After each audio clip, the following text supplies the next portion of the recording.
काय सांगू आता संताचे उपकार, मज निरंतर जागविती। काय देव त्यासी व्हावे उतराई, ठेवे तो हा पाय जीव थोडा। सहज बोलणे हितवोपदेश, करोने सायास शिकविती। तुका म्हणे वत्स धेनुवेच्या चित्ती, ऐसे मज येती संभाळेत। काय देऊ त्यासी व्हावे उतराई, ठेवी तो हा पायी जीव थोडा। विठ्ठल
वक्रतुंड महाकाय सूर्यकोटी समप्रभ।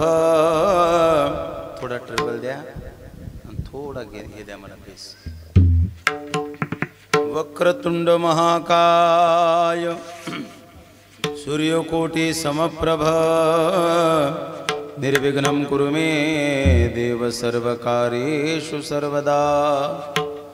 सर्वमंगलमांगल्ये शिवे सर्वार्थसाधिके, शरण्ये त्र्यंबके गौरी नारायणे नमोस्तुते। आत्मातुं गिरिजामती सहचरा, प्राणशरीरं गृहं पूजाते विविधोपभोगरचना निद्रा समाधिस्थिति संचारस्तुपतयो प्रदक्षिण विधि सूत्राणि सर्वा गिरो। यद्यत्कर्म करोमि तदखिलं शम्भो तवाराधनं।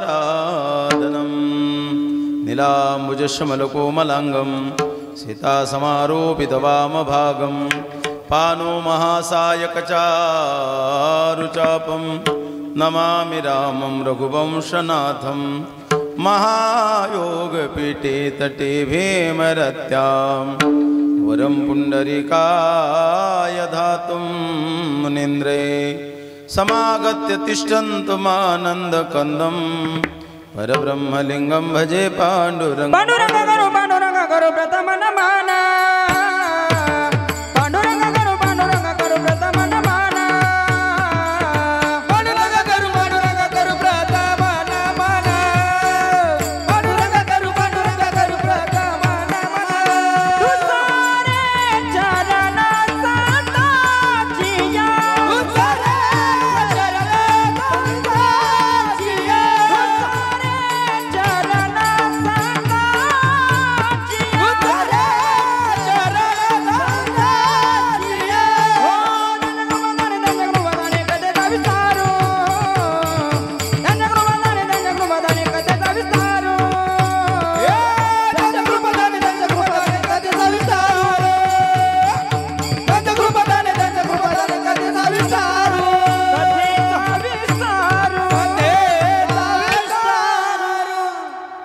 गणपती मावली शारदा आता गुरुराया दंडवत हे दुःख भंजन मारुती नंदन हे दुःख भंजन मारुती नंदन सुनलो मेरे पुकार पवन सुत विनती बारंबार पवन सुत विनती बारंबार हे दुःख भंजन मारुती नंदन हे दुःख भंजन मारुती नंदन सुनलो मेरे पुकार पवन सुत विनती बारंबार पवन सुत विनती बारंबार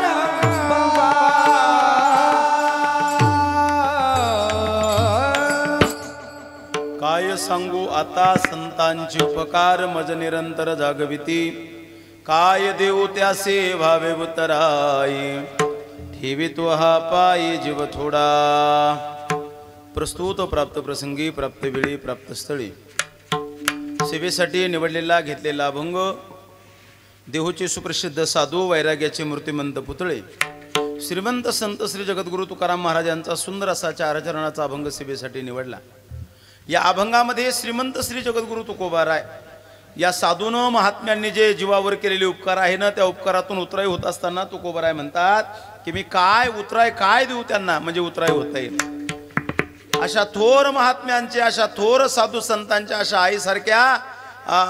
आईसाहेबासारख्या महात्म्याचे इतके उपकार आहे या समाजावर की त्या उपकारातून उतराई सुद्धा होता येत नाही। महाराज म्हणतात काय सांगू आता संतांचे उपकार अनिर्वाच्यवाचक शब्द आहे ज्याचं मोजमाप करता येत नाही एवढे उपकार या समाजावर आहे या देशावर आहे या महाराष्ट्रावर आहे एवढे उपकार ज्या महात्म्याचे आहे त्या उपकारातून उतराई कोणत्या पद्धतीनं होऊ नये तुकोबाराय म्हणतात ज्यांचे उपकार असतात त्या उपकारातून उतराई होता येत नाही। महाराज म्हणतात काय देऊ त्यासी व्हावी उतराई अहो अगदी उतराई व्हायचंच असेल तर तुकोबाराय म्हणतात असे जे लोक आहेत ना कर्तृत्ववान त्यांच्या चरणावर माझा जीव जरी ठेवला ना तरी कमी आहे ठेवी तो हा पायी जीव थोडा अहो अगदी माझा जीव जरी ठेवला ना त्यांच्या पायावर तरी थोडा आहे का कारण त्यांनी समाजाला देशाला धर्माला जागवण्याचं काम केलं जागविती काय उपकार केला अभंगाच्या पहिल्या कडव्यात जागविती शब्द आलेला आहे काय सांगू आता संतांचे उपकार मज निरंतर जागविती काय केलं म्हणून आज त्यांचा कृतज्ञता सोहळा आहे काय केलं म्हणजे त्यांचा उपकार आपण या ठिकाणी साजरा करायला लागलो तर त्यांनी या समाजाला या धर्माला या देशातल्या प्रत्येक व्यक्तीला जागा ठेवण्याचं काम ज्या महात्म्यांनी केलं ज्या आईसाहेबांनी केलं महाराज म्हणतात त्यांच्या उपकारातून मी कोणत्या पद्धतीने उतराव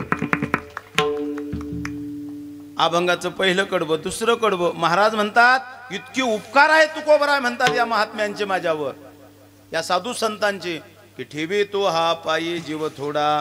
अगदी माझा जीव जरी ठेवला ना तरी कमी आहे, फार कमी आहे. काय केलं? अहो म्हणले यांनी समाज घडवण्यासाठी सहज बोलून लोकांना सांगण्याचा प्रयत्न केला. सहज बोलणे हित उपदेश, सहज सांगून समाज सुधारण्याचा प्रयत्न केला. आणि ज्यावेळेस सहज सांगून जमलं नाही त्यावेळेस काय केलं? काय केलं तर महाराज म्हणतात सहज बोलणे हित उपदेश करोनी सायहास शिकविती. हा सायहासानं हा समाजाला शिकवण्याचा प्रयत्न या महात्म्यांनी केला. म्हणून महाराज म्हणतात काय देऊ त्यासी व्हावे उतराई. काय द्यावं? अहो जेवढं देवलं का कितीही दिलं तरी कमी पडल, एवढे उपकार अनगणित उपकार माझ्यावर या महात्म्यांचे साधू संतांचे आहेत. म्हणून कितीही म्हणलं तरी ते उपकार माझ्याकडून फिटणार नाही. तुका म्हणे वत्स धेनुवेच्या चित्ती. काय उपकार आहे? अहो म्हणले जशी वास्त्राला गाय सांभाळते ना तसं या माऊलीनं आम्हाला सर्वांना सांभाळलं. धेनुवेच्या चित्ती तैसे मज येती सांभाळी.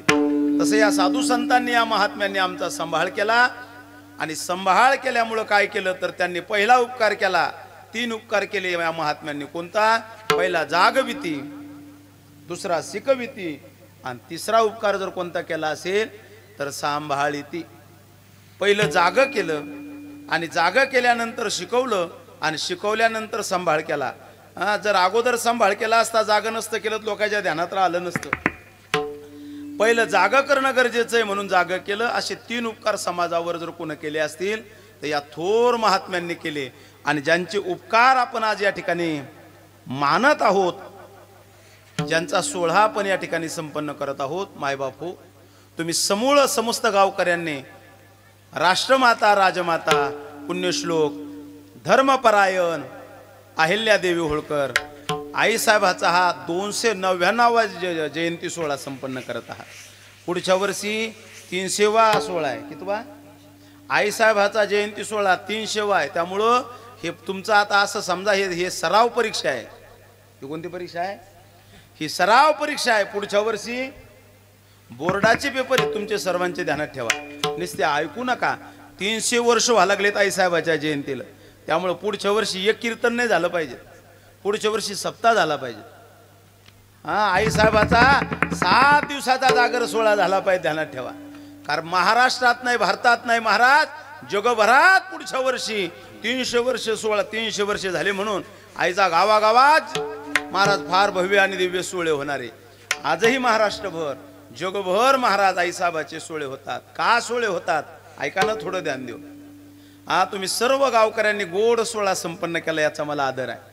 अतिशय गोड नियोजन आहे तुमचं. 1 दिवसाचा कार्यक्रम म्हणलं की बऱ्याच बेजाऱ्या असतात, पण तुम्ही अतिशय गोड नियोजन केलं त्याबद्दल सर्व मंडळीच्या मी एकदा चरणावर नतमस्तक होतो.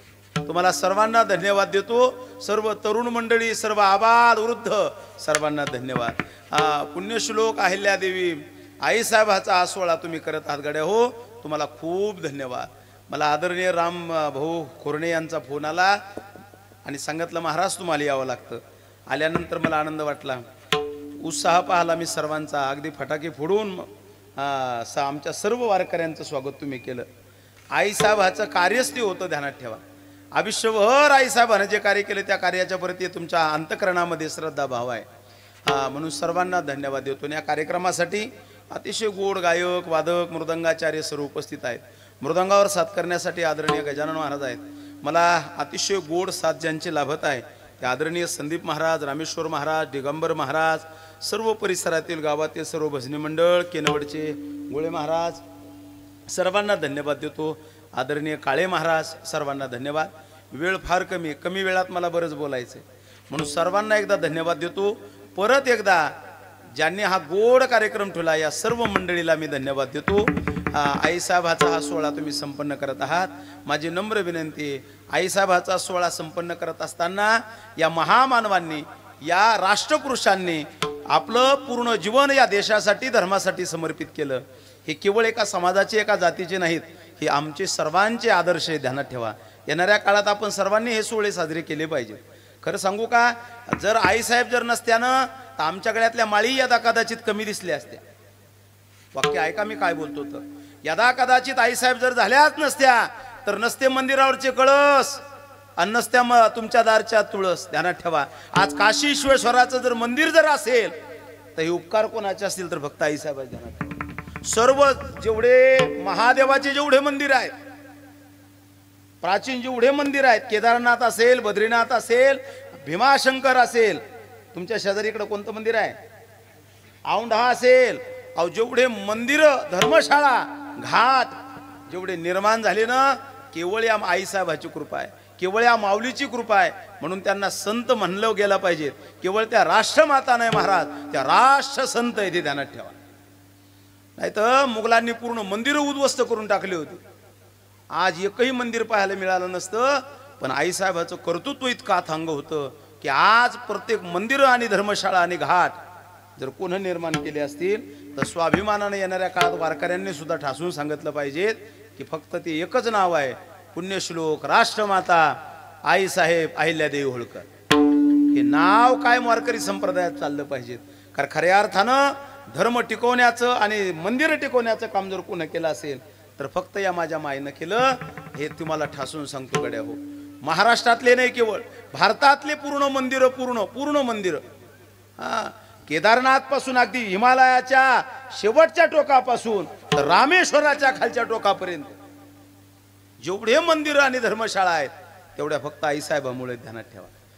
नदीवरचे घाट, नद्या आज जर सुरक्षित असतील तर अंदाज करा काय दूरदृष्टी होती माझ्या आईसाहेबाची. त्या काळात नद्या जर सुरक्षित ठेवायच्या असतील तर घाटाची गरज आहे की दूरदृष्टी ज्या माऊलीच्या डोक्यात होती, अंतकरणात होती, त्या दूरदृष्ट्याने जर कोण होतं तर हे फक्त आईसाहेब होतं. ध्यानात ठेवा. त्या काळात घाट बांधले त्यामुळे आज नद्या सुरक्षित आहेत. कशामुळे नद्या सुरक्षित आहेत? फक्त आईसाहेबामुळे. शेततळे असतील, विहिरी असतील, काय दूरदृष्टिकोन होता माऊलीचा. त्याचा परिणाम शिक्षण असेल, सर्व दृष्टीनं आईसाहेबानं कार्य केलं. आईसाहेबाचा जन्म आपल्याच महाराष्ट्रात झाला. आपण भाग्यवान आहोत. आपला महाराष्ट्र तसं पाहिलं तर फार भाग्यवान आहे. आपली भूमी ही साधूची भूमी आहे, आपली भूमी संतांची भूमी, आपली भूमी महान पुरुषांची भूमी आहे. ध्यानात ठेवा. नगर जिल्ह्यामध्ये चोंढी नावाचं गाव आहे आणि त्या चोंढी नावाच्या गावामध्ये मानकोजी शिंदे नावाचे एक व्यक्ती आहेत. त्यांची पत्नी सुशीला. या दोन जोडप्याला एक पुत्र, एक मुलगी जन्माला आली आणि त्या मुलीचं नाव, अतिशय सुंदर मुलगी जन्माला आली. मुलीला पाहिल्यानंतर, मुलीचं तेज पाहिल्यानंतर आईवडिलाला प्रचंड आनंद झाला. मुलीला पाहिलं. तिथले गावातले एक महात्मा होते, त्या महात्म्याच्या मांडीवर दिलं आणि महात्म्यानं पाहिलं. म्हणलं हे अवलौकिक बाळ आहे, हे महाराष्ट्राचं नाही भारताचं नाव लौकिक करणारी मुलगी तुमच्या घरी जन्माला आलेली. ही साक्षात आदिशक्ती आहे, ही तुमच्या घरी जन्माला आलेली आहे. आणि मग त्या मुलीचं नाव अहिल्या ठेवण्यात आलं. मुलगी जन्मताच अतिशय विद्वान होतं लेकरू. उपजत काही काही लेकरं हुशार असतात, काही काही संस्कारातून हुशार होतात, काही काही परिस्थितीनं हुशार होतात आणि काही काही अजिबात हुशार होत नाही, तसेच राहतात. आहे का ते समाजामध्ये? बघा तुम्ही काही काही त्याला कितीही शिकवा काही परिणाम नाही, कितीही सांगा काही परिणाम नाही. पण काही लोक उपजत हुशार असतात. ज्ञानोबराय ही उपजताची ज्ञानी होती. ज्ञानोबराय सारखी बुद्धी, तल्लक बुद्धी आईसाहेबाची होती. त्या काळात वडिलांना विचार केला माझी मुलगी सुशिक्षित झाली पाहिजेत, म्हणून मानकोजी बाबांना एक काम केलं, मुलीला शिक्षणाची व्यवस्था केली. ज्या काळात महिला शिकत नव्हत्या त्या काळात आईसाहेब सुशिक्षित होत्या. आईसाहेबाला शिकवण्यात आलं. आईसाहेब शिकल्या आणि शिकल्यानंतर एक दिवसचा प्रसंग, मल्हारराव होळकर नावाचे अतिशय पराक्रमी सेनापती महाराष्ट्रात आले आणि महाराष्ट्रात आल्यानंतर सहज चोंड येऊन जाता जाता चोंडीला मुक्काम पडला. मुक्काम पडल्यानंतर त्यांच्या अंतकरणात एकच होतं, मला एकच मुलगा आहे, त्याचं नाव आहे खंडेराव. त्याचं लग्न करायचं, अशी मुलगी मला भेटली पाहिजे की तिनं माझ्या कुळाचं, माझ्या घराचं नाव रोशन केलं पाहिजे. आणि सहज ज्या घरी थांबले त्या घरी त्या मुलीला पाहिलं आणि मुलीचे लक्षणं पाहिले. जुने लोक हुशार होते.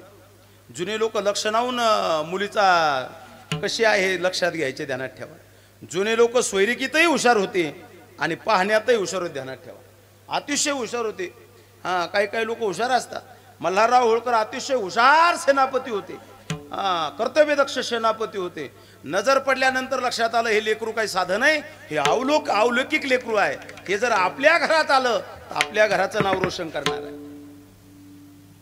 नजरेवर काही काही लोकांच्या गोष्टी लक्षात येतात. हुशार होते महाराज, आणि हुशार होते म्हणून त्यांनी सहज मानकोजी बाबाला विषय काढला. म्हणले मुलीचं लग्न करायचं असेल ना, म्हणले बघू, म्हणले काय होतंय तर. नाही म्हणले जर लग्न जर करायचं असेल मुलीचं तर माझी अशी इच्छा आहे की तुम्ही आमच्या मुलाला मुलगी द्यावी.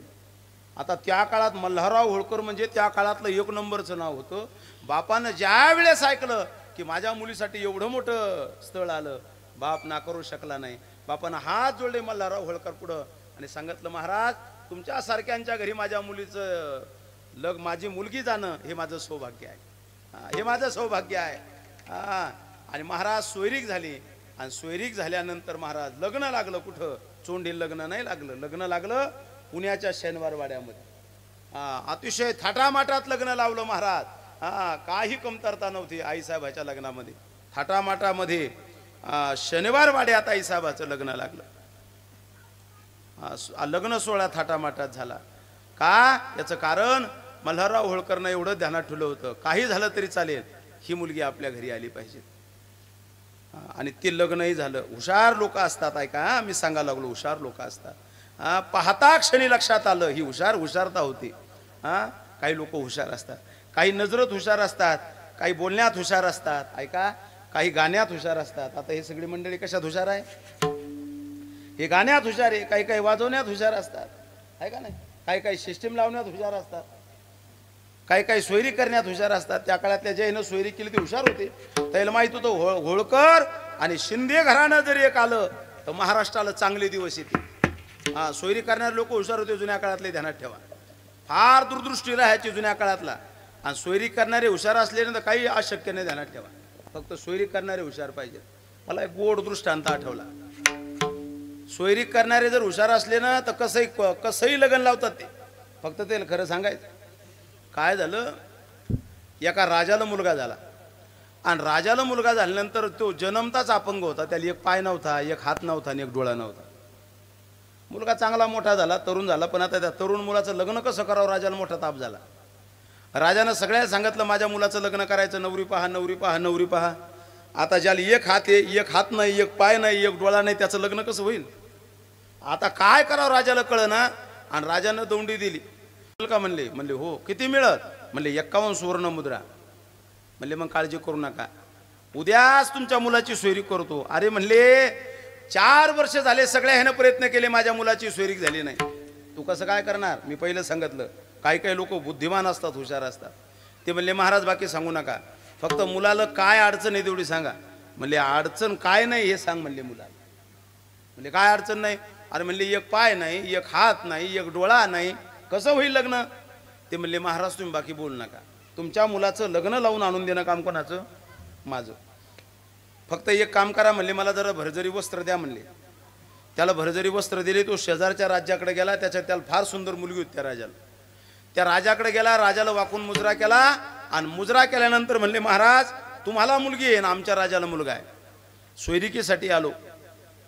राजा म्हणला मुलगा कस काय? बोलणारे किती हुशार असतात बघा.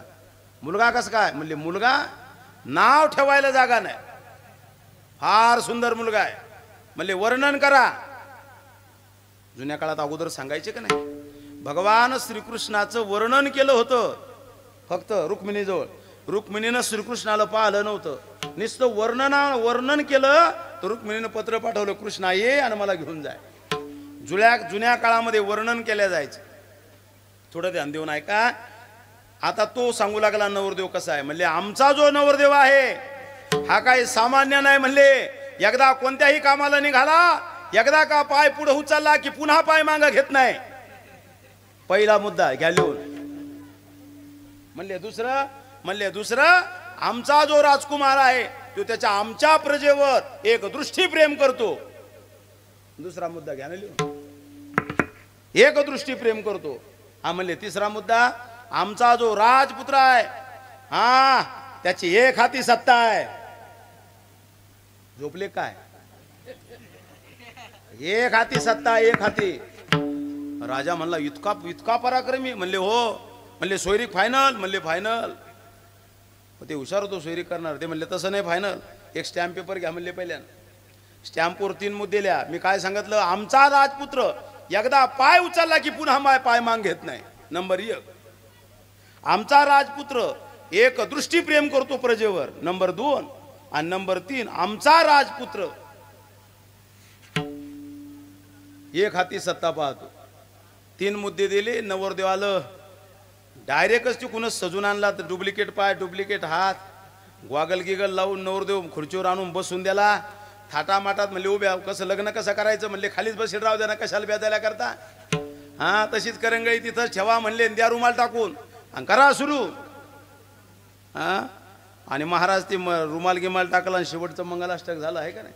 आणि लग्न लागलं. लग्न लागल्यानंतर साला आला. म्हणले दाजी लग्न लागलं, मला सेल्फी घ्यायची म्हणले तुमच्या संग. जुन्या काळात फोटो असतीलच ना. हा राहा उभे. दाजी कश का उभे राहतील? दाजीला प्रश्न पडला, उभा राहतो तर पितळ उघडं पडतं, आता काय करावं? ते म्हणले दाजी राहा ना उभे. दाजी निश्चित खाली बसील. शेवटी नाईला झाला आणि साल्याला वाटलं दाजीचा हात धरून उठवा. जसा हात धरायला गेला साला, तसा हातच साल्याच्या हातात आणि दाजी खाली. ते डुप्लिकेट हात होता तो. हात हातात आला आणि दाजी खाली पडल्याबरोबर महाराज एक पायही सटकला आणि ग्वागल सटकला आणि साला मोठ्यानं ओरडला. म्हणले पप्पा घात झाला म्हणले सगळा. राजानं पाहलं तलवारच काढली. म्हणले पहिला सोयरीकवाला आणला कुठे तो? आणा म्हणले त्याला समोर आणलं. म्हणले याचं मुंडकं कापा म्हणले पहिल्यानं. ते म्हणले महाराज मुंडकं नंतर कापा, पहिले एकदा हे स्टॅम्प वाचा. मी काय फसवलं म्हणले तुम्हाला? मी सगळं खरं सांगितलं म्हणले तुम्हाला. म्हणले काय खरं सांगितलं तू? याला एक हात नाही, एक पाय नाही, एक डोळा नाही. हा लग्न लागलं, माझ्या मुलीचा सत्यानाश केला. काय खरं सांगितलं? म्हणले काय खोटं सांगितलं? बोला. अहो म्हणले मी सांगितलं ना की आमचा राजपुत्र एकदा पाय उचलला की पुन्हा पाय माग घेत नाही, त्याला पुन्हा पाय लागल ना. हा मी सांगितलं की आमचा राजपुत्र एक दृष्टी प्रेम करतो, त्याला दुसरी दृष्टी लागल ना. आणि तिसरा मुद्दा होता म्हणले महाराज आमचा राजपुत्र एक हाती सत्ता पाहतो, दुसरा हातच नाही म्हणले त्याला. मी बराबर बोललो. हुशार माणसं असले ना की काही अशक्य नाही, ध्यानात ठेवा. त्यात कालीन लोक जे होते ना ते फार विद्वान होते महाराज. हा नजरत पाहायचे. जुने लोक फार हुशार होते. सोयरीकील जरी गेले ना, जुन्या काही माया आहेत माझ्या बसलेल्या, हा ते म्हणायचे पोरी हा एकदा ये बर पाण्यात पाय बुडून, आहे का नाही, ये बर कुखात पाय बुडून. काय काय नाटकं करायचे महाराज. फार सुंदर हुशार लोक होते. मल्हारराव होळकर हुशार होते आणि हुशार होते म्हणून महाराज लग्न लागलं. आणि लग्न लागल्यानंतर आईसाहेब आता मल्हारराव होळकरच्या खंडेरावच्या पत्नी झाल्या, मल्हारराव होळकरच्या सून झाल्या. आता त्या होळकर झाल्या. अतिशय संयमी जीवन होतं आईसाहेबाचं, अतिशय शांत जीवन होतं महाराज. आणि अतिशय प्रबळ विचार, अतिशय विद्वान विचार होते आईसाहेबाचे. सर्व ग्रंथ ऐकलेले होते आईसाहेबांना लहानपणापासून. त्यांच्या आई सुशीला होत्या. जसं नाव सुशीला होतं तसंच त्यांचं लक्षणही सुशील होतं. कोणाचं? कोणाचं? आईचं. नुसतं नाव सुशीला नव्हतं महाराज. आता आपल्या गावात बरेच नाव आहेत, आहे का नाही? काही काही नाव शांत आहे आणि रात्रंदिवस भांडता, एक गल्ली शिल्लक ठेवली नाही. म्हणले नाव म्हणले शांती आणि रात्रंदिवस भांडते महाराज, एक गल्ली नाही ठेवली. आपल्या नावात काय मजा आहे का? आहे का नाही? आपले नाव आहेत का महाराज? नाव गंगाधरण आंघोळ नाही महिनाभर, त्याच्या आंघोळीचा पत्ताच नाही. जवळून चालला कव्हा वासित. हे काय नाव आहे काय? आपल्या नावात काही महत्व नाही राजा. अरे नावासारखं जीवन असलं पाहिजे. आईसाहेबाच्या ज्या आई होत्या ना सुशीला, अरे नावही सुशीला होतं आणि लक्षणही तितकं सुशील होतं महाराज. हा लेकर तसे जन्माला येत नसतात, ध्यानात ठेवा कोणाच्याही घरात. आईसाहेब तशा जन्माला आल्या नाही महाराज. ऐका हा कशी होती आई. लेकर जन्माला चांगले केव्हा येतात? एका सुभाषितकाराचं वाक्य आहे, भजन करा. विठ्ठल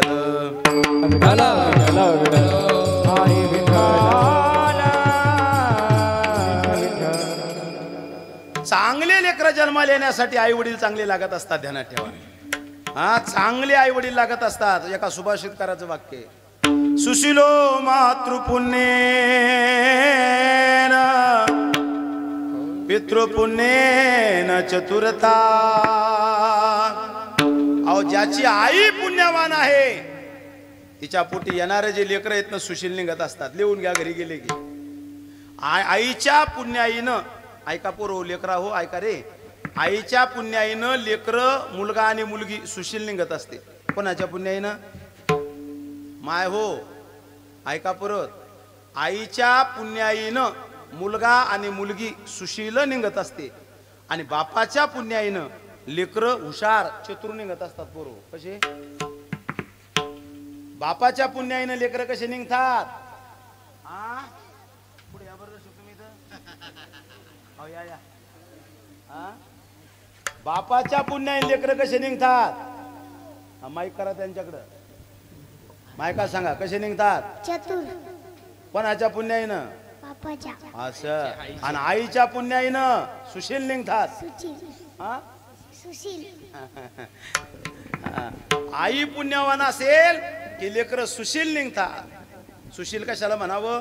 आचरणशील निघतात. आचरणशील कशाला म्हणावं? आईच्या पुण्याईनं लेकर आचरणशील. आचरणशील म्हणजे सात्विक जन्माला येतात, ध्यानात ठेवा. आणि बापाच्या पुण्याईनं कसे निघतात? चतुर हुशार. तू हुशार आहे का?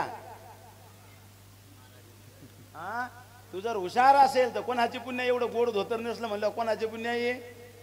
हा असं हुशार आहे का नाही हे संगत ठेवणं पुरतं आपल्याला, आहे का नाही? हा हा ते म्हणते बापाचे पुण्य आहे. याच्या उलट अर्धा श्लोक ऐका. मी आईसाहेब चरित्र सांगायला लागलो. याच्या उलट अर्धा श्लोक ऐका. उन्मदो मातृदोषेन पितृदोषेन मूर्खता. हे लिहून घ्या घरी गेले की. ज्याची आई पापी असते तिच्या पोटी येणारा मुलगा आणि मुलगी ही उन्मत्त निघत असते. उन्मत्त कशाला म्हणावं भाऊ? उन्मत्त त्याला म्हणावं मोकार. मोकार कोणाला म्हणावं? सोप्या शब्दात सांगतो, सैराट. बस. ज्याची आई पापी आहे तिच्या पोटी येणारा मुलगा आणि मुलगी मोकाटच निघते, ध्यानात ठेवा. हा हे लिहून घ्या. आई सुशील होती महाराज, सुशीला माय, म्हणून एवढं रत्न जन्माला आलं. सहजासहज रत्न जन्माला येत नाही महाराज. असे महात्मे ज्यावेळेस जन्माला येतात ना त्यावेळेस कुसही पवित्र लागती आणि बापही पवित्र लागतो. तेव्हा असं रत्न जन्माला येत असतं. कुठेही रत्न जन्माला येत नाही, ध्यानात ठेवा. कुठेही जन्माला येत नाही. नाव सुशीला होतं मायचं, लक्षणही तितके सुंदर होते महाराज. आपल्या लेकराला एवढे संस्कार दिले होते ना, त्याचा परिणाम महाराष्ट्राचे महाराज, त्या काळातले सर्वात नावाजलेले सेनापती जर कोण होते, पराक्रमी जर पुरुष कोण होते, त्यांच्या पुढे महाराष्ट्रातला कुठलाच मुघल उभा राहायची ताकद करत नव्हता. असा एकमेव तलवार बाज माणूस जर कोण होता तर मल्हारराव होळकर होते. एवढा मोठा माणूस जर प्रभावित झाला मुलीकडे पाहून तर असा तसा झाला नाही. फक्त आई वडिलाचे संस्कार ध्यानात ठेवा. सुशीलो मातृपुण्येन. ऐका अर्धा श्लोक सांगतो परत. उन्मदो मातृदोषेन पितृदोषेन मूर्खता. माय हो, जी बाई पापी असते ना तिच्या पोटी येणारा मुलगा आणि मुलगी उन्मत्त निघत असते. याच्या उलट आणि बाप जर पापी असेल तर मागच्या ऐकून घ्या. बाप जर पापी असेल लिहूनच घ्या, लगे तुम्हाला अजिबात चूक म्हणायचं काम नाही. बाप जर पापी असेल तर येणारा जो मुलगा जन्माला येतो, मुलगा किंवा मुलगी, बाप पापी असेल तर मुलगा आणि मुलगी जन्माला जर आली तर ते कसे निघतात? मूर्ख निघतात. कसे? उदाहरण देतो तुम्हाला मी छोटस रामायणातलं. रामाचा बाप पवित्र होता, हुशार होता, सात्विक होता, ऋषी होता. परिणाम बाप विद्वान होता, सात्विक होता. परिणाम मुलगा हुशार निघाला. रावणाचे सर्व शास्त्र पाठ होते. आई पापी दुराचारी होती. परिणाम असा झाला 80,000 बायका होत्या रावणाला, तरी सुद्धा सीता चोरून आणली. हा कोणाचा दोष बोला? तुम्ही झोपलेत का सगळे? हा आईचा दोष आहे, ध्यानात ठेवा. सुशीला आई इतक्या पवित्र होत्या ना, त्याचा परिणाम महाराज इतकं गोड रत्न जन्माला आलं, इतकं गोड रत्न जन्माला आलं. आई साहेब मल्हारराव होळकरच्या घरच्या सून झाल्या. संयमी शांत सात्विक विचार होते आई साहेबाचे. अतिशय गोड विचार होते आणि सुखात संसार चालला महाराज. 2 मुलं झालीत आई साहेबाला. एक मुलगी झाली, एक मुलगा झाला आणि 2 लेकरं झाल्यानंतर कुंभेरीचं युद्ध सुरू झालं. आणि त्या युद्धामध्ये आई साहेबाचे पती खंडेराव ते त्या युद्धामध्ये त्यांना मृत्यू आला. आणि मृत्यू आल्यानंतर आई साहेबाला असं वाटलं सती जावं, पण मल्हारराव होळकरनं सांगितलं तू सती जाऊ नकोस, तुझ्यावर फार मोठा या राज्याचा प्रजेचा बहार आहे, बाळा तू जाऊ नकोस. आणि सासऱ्याच्या आग्रहानं आणि प्रजेचं प्रेम आईसाहेबावर होतं. आईसाहेब गेल्या नाही आणि गेल्यानंतर काही दिवसानं काही वर्षानं मल्हारराव होळकर सुद्धा निघून गेले आणि पूर्ण राज्याची महेश नावाचं राज्य होतं. इंदोरमध्ये सुद्धा आईसाहेबाचं राज्य होतं आणि ते सर्व राज्यकारभार आईसाहेबाकडे आला. आणि आईसाहेबानं त्याच्यानंतर पुढं बरेच वर्ष तो राज्यकारभार आपल्या ताकदीनं आपल्या बळानं तो टिकून ठेवला. त्या काळात आईसाहेबानं केलेले कार्य सर्व राजवाडा असेल, मंदिरं असतील, त्याच्यानंतर घाट असेल, अनेक कार्य आईसाहेबाच्या हातानं झाले. आईसाहेब सात्विक होत्या, धार्मिक होत्या आणि तितक्याच कठोरही सुद्धा होत्या. वेळ प्रसंग पडल्यानंतर आईसाहेबानं घोड्यावर बसून बरेच युद्धही केले आणि तलवारीच्या आपल्या बळावर अनेकांना त्यांनी पराजित सुद्धा केलं. तत्कालीन स्त्रियामध्ये एक उत्कृष्ट योद्धा, उत्कृष्ट नीतिशास्त्र, उत्कृष्ट अभ्यासू व्यक्ती म्हणून आईसाहेबाकडे पाहायला जायचं. आणि न्याय प्रणाली एवढी सुंदर होती, त्या राज्यामध्ये गेल्यानंतर असा एकही माणूस नव्हता की त्याला न्याय भेटत नव्हता. एक वेळेचा प्रसंग, शेवटचा प्रसंग सांगायचा आणि अभंगाकडे वळायचं मला. ऐका, शेवटचा प्रसंग आईसाहेबाच्या जीवनातला. आईसाहेब राज्यकारभार करत असताना त्यांचा मुलगा एकदा रथ घेऊन चालला आणि रथ घेऊन जात असताना काय झालं, रथ जोऱ्यात जात होता आणि अचानक एक गाईचं छोटंसं पिल्लू वासरू समोर आलं आणि त्या रथाचा त्याला धडक लागली आणि रथाच्या खाली गेल्यामुळं ते काही काळ जगलं आणि थोड्या वेळानं ते मेलं. मेल्यानंतर तिची गाय होती त्या पिल्ल्याजवळ बसली. पिल्ल्याजवळ बसल्यानंतर येणारे जाणारे लोक पाहत होते की इतकं गोड वासरू कोणाच्या रथाखाली गेलं. ज्यांनी पाहिलं त्यांची बोलायची हिंमत नव्हती, कारण रथ काही सामान्याचा नव्हता, रथ राणीच्या मुलाचा होता. कोणीच काही बोललं ना. माहित असतं ते. आणि मग कोणीच काही बोलायला तयार नव्हतं. आणि मग ज्यावेळेस आईसाहेबानं पाहिला तो सगळा प्रकार आणि प्रकार पाहिल्यानंतर आईसाहेबांनी विचारलं, खरं सांगा पुन्हा मारलं या वासराला, कुणाचा रथ होता, बोला मला. पण कुणीही सांगायला तयार नव्हतं. शेवटी कोणीच सांगत नाही, पण एका माणसाने हिंमत केली, म्हणली आईसाहेब दुसरं तिसरं कोण नव्हतं, तुमच्याच मुलाकून हे वासरू मारल्या गेलं. चुकून रथाखाली आला आईसाहेब. आईसाहेबांनी सांगितलं, कोणी का असो ना, न्याय सर्वांना एकच आहे. राजाचा मुलगा असो का राणीचा मुलगा असो, माणसं शिल्लक राहत असतात. 299 वर्ष झाली आईसाहेबाला. असं गाव नसेल, असा जिल्हा नसेल, असा तालुका नसेल तिथं आईसाहेबाची जयंती नसेल. या जयंतीतून एकच शिका फक्त काय, की 299 वर्षानंतर सुद्धा माणसाला जिवंत राहता येते. फक्त कर्तृत्व आईसाहेबासारखं असलं पाहिजे. आज एकच शिका, नाही 299 वर्ष तुम्हाला जगता आलं तर किमान 1 वर्ष जगण्याचा प्रयत्न करा. वर्ष श्राद्ध उस्तर म्हणजे दुसरा नैवेद्य दाखवूस तरी जगा. नाही कळू राहिलं तुम्हाला, जाऊ द्या 1 वर्ष जास्त होईल, किमान 6 मास उस्तर तरी जागा. लोकांच्या ध्यानात राहा की 6 मास आहे म्हणून त्याचं का ते शिल्लक व्हायला लागली. चला जाऊ द्या, तरी पॅकेज देतो मी. सुतूक फिटूस तर जागा, सुतूक की लोकांच्या ध्यानात राहिलं पाहिजे. अहो नका हो, आज काही करू नका बरं गोड धोड गावात. म्हणले काय झालं, अहो ते आपल्या ते सुतूक होत आहे काही सुतूकही जास्त होईल. चला परत पॅकेज देतो, किमान सावडून होस तर जागा. नाही तर तुम्ही इकडं मरा, शेजाऱ्यान बायकोल म्हणा, ए ठेव कडे कर भजे. ते म्हणले अहो माणूस मेला. अहो म्हणले मरू दे, रोज मरे त्याला कोण रडे. इतकं भंगार जीवन न सौ माणसाचं ध्यानात ठेवा. माझा एक मुद्दा ध्यानात ठेवा, घरी घेऊन जा. माझं एक वाक्य कोणतं, आपण रस्त्यानं चाला लागलो ना तर लोकांना वाकून रामराम घालावा. ऐकताना सगळे, आपण रस्त्यानं चाल लागलो की लोकांना वाकून रामराम घालावा. आपण बसलो की लोकांना आपल्या जवळ येऊन बसावं. आणि आपण ज्या दिवशी मरू ना त्या दिवशी लोकांच्या डोळ्यातून पाणी यावं. बस संपलं जीवन. कोण पाहा लागलं तुमच्याकडे किती पैसा आणि किती संपत्ती, कोण पाहा लागलं सांगा ना गड्यावर. कोणी पाहा नाही लागलं, ध्यानात ठेवा. अरे काय कमतरता होती का रावणाकडे पैशाची. अख्खं गाव सोन्याचं होतं महाराज रावणाचं. आहे का कुठं मंदिर रावणाचं तुमच्या गावात? पुजारी आहे का कांदा असेल तर द्या, माझ्यासोबत मला पाठवायचं किंवा लंकेत. एकही रावणाचं मंदिर नाही, एकही रावणाचा पुजारी नाही, अख्खं गाव सोन्याचं होतं. सिकंदरानं जग जिंकलं होतं. आहे का काही सिकंदराचं नाव?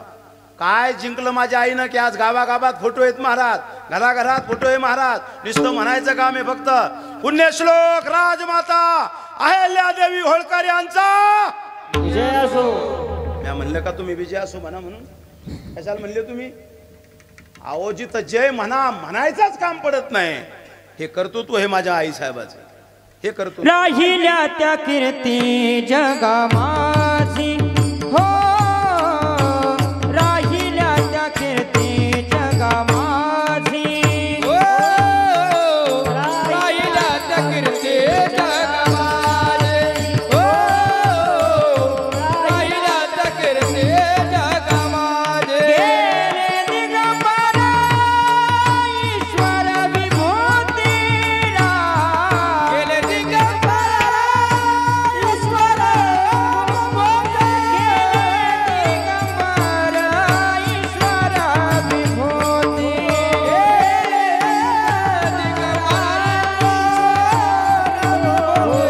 राहिल्या त्या कीर्ती जगा माझी, राहिल्या त्या कीर्ती जगा माझी, राहिल्या त्या कीर्ती जगा माझी,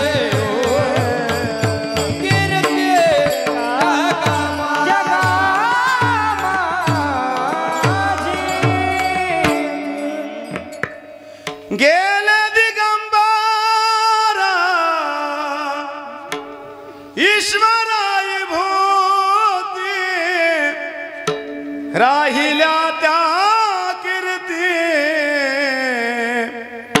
जगा माझी. अहो कीर्ती रूपानं जरी आई साहेब गेल्यात ना तरी कर्तृत्वानं शिल्लक आहे. मी बोललो ना तुम्हाला इतकं गोड जीवन असावं माणसाचं. आपण चाला लागलो की लोकांना वाकून राम राम घालावा. इतकं गोड जीवन असू द्या गड्या हो. बसल्या बसल्या ऐकू नका नुसतं. आपण जर का बस स्टँडकडे निघलो ना तर पुढून येणाऱ्या प्रत्येक माणसानं वाकून राम राम घालावा. इतकं गोड जीवन असलं पाहिजे पुढून येणाऱ्या. नाही तर आपण बस स्टँडकडे निघाव आणि पुढच्या येणाऱ्या माणसानं बोळीतून पलीकडे निघाव. म्हणले बोळीतून कहून चालला, म्हणले कॅशेट या लागली पुढून, लेच भंगारे म्हणले. आपल्याला पाहून लोकांनी रस्ते बदलू नये. इतकं भंगार जीवन नसावं आपलं. आपण बसलो लोकांना म्हणा उठा आता काय झालं, अरे म्हणले लेच भंगारे, हा चला घरी. आपण मी लोकांना म्हणा घ्या पेढे, म्हणले कसं काय, अरे म्हणले काहीच कामी नव्हते. यानं गावातल्या नाल्या हो द्याल्या नाही, यानं गावातल्या सोयरिकी हो द्याल्या नाही, यानं काही जयंत्या पुण्यतिथ्या हो द्याल्या नाही. ले भंगार होतं म्हणले, याला अक्कलच नाही. म्हणले बरं मेलं घ्या पेढे घ्या, गावातली घाण साफ झाली. आपण मेल्यानंतर लोकांनी जर का पेढे वाटत असतील ना तर याच्यापेक्षा दुर्दैव का असावं जीवनात सांगा ना. अरे आपण ज्या धर्मात आपण ज्या जातीत जन्माला आलो त्याचा स्वाभिमान अभिमान प्रत्येकाला असला पाहिजे, ध्यानात ठेवा. आपण ज्या माऊलीचा सोहळा करायला लागलो त्याचा स्वाभिमान तुमच्या माझ्या अंतकरणात असला पाहिजे. फक्त फोटो लावण्यापुरता स्वाभिमान ठेवू नका. आईसाहेबाचे विचार फोटो डोक्यावर घेऊन चालणार नाही, त्यांचे विचार डोक्यात गेले पाहिजे, ध्यानात ठेवा. छत्रपती शिवाजी महाराजांचे आईसाहेबाचे विचार हे डोक्यावर नका ठेवू, डोक्यात घाला कधीतरी. जयंत्या पुण्यतिथी आल्याने महात्म्यांच्या त्यांनी आयुष्य समर्पित केलं हो तुमच्या माझ्यासाठी, तुम्हाला आम्हाला सगळं. मग जयंती आल्यानंतर आपण काय करावं, पोटभर दारू प्यावी आहे का नाही. आंबंद्या गल्ली ना धिगाणा घालावं नाही. मला दुःख एक वाटतं, जेवढी दारू इतर वेळेस खपत नाही तेवढी पुण्यतिथी जयंत्याला खपते. हे जीवनातलं सगळ्यात मोठं दुर्दैव आहे, ध्यानात ठेवा. मला आनंद वाटला, मी तुम्हाला तुमच्या गावकऱ्याला धन्यवाद देईल बरं का काळेबा, की तुम्ही आईसाहेबाचा सोहळा कीर्तन करायला राहिले दरवर्षी. मला याचा आनंद वाटला. नाही तर काही काही ना मिरवणुकी काढून महाराज काही काही ना तमाशा आणल्या, काही काही ते इतके बहादर आहेत. ते म्हणले का रे, म्हणले ते काय त्या बाईत नाव, ते म्हणले गौतमी पाटील म्हणले मागचे. मला तर माहीतच नाही काय नाव आहे. म्हणले त्याला अन्न म्हणले चांगला दणक्यात कार्यक्रम करू ना. बसायला जागा राहणार नाही. अरे अंदाज करा, आपण ज्या आई माय पुढं पुण्य श्लोक नाव लावतो, ज्या बाई साहेबानं पूर्ण जीवन महाराज धर्माला आणि देशाला समर्पित केलं, त्या माऊलीचा सोहळा किती पवित्र अंतकरणानं झाला पाहिजे. मी तो म्हणतो पुरुषांनी केल्यापेक्षा तुम्ही महिलांनी दरवर्षी हा मोठ्यानं सोहळा करावा, चांगला करावा. 300 वर्ष आहे माय. गावातल्या प्रत्येक स्त्रीनं कोण्या समाजाची जातीची नाही, प्रत्येक स्त्रीनं महाराज या माऊलीचा सोहळा केला पाहिजे. सांगू का, अरे सगळी मंदिरं आणि धर्म जर टिकवला असेल ना फक्त या माऊलीने टिकवला, ध्यानात ठेवा. कर्तृत्वानं माणसं शिल्लक राहत असतात, ध्यानात ठेवा गड्या. आपण शिल्लक राहिलो पाहिजे. असं कार्य करानं आजच्या संकल्प घ्या. असं कार्य करा ना की आपणही शिल्लक राहिलो पाहिजे, आपली नोंद झाली पाहिजे. एक गोड दृष्टांत सांगतो, भजन करा. विठ्ठल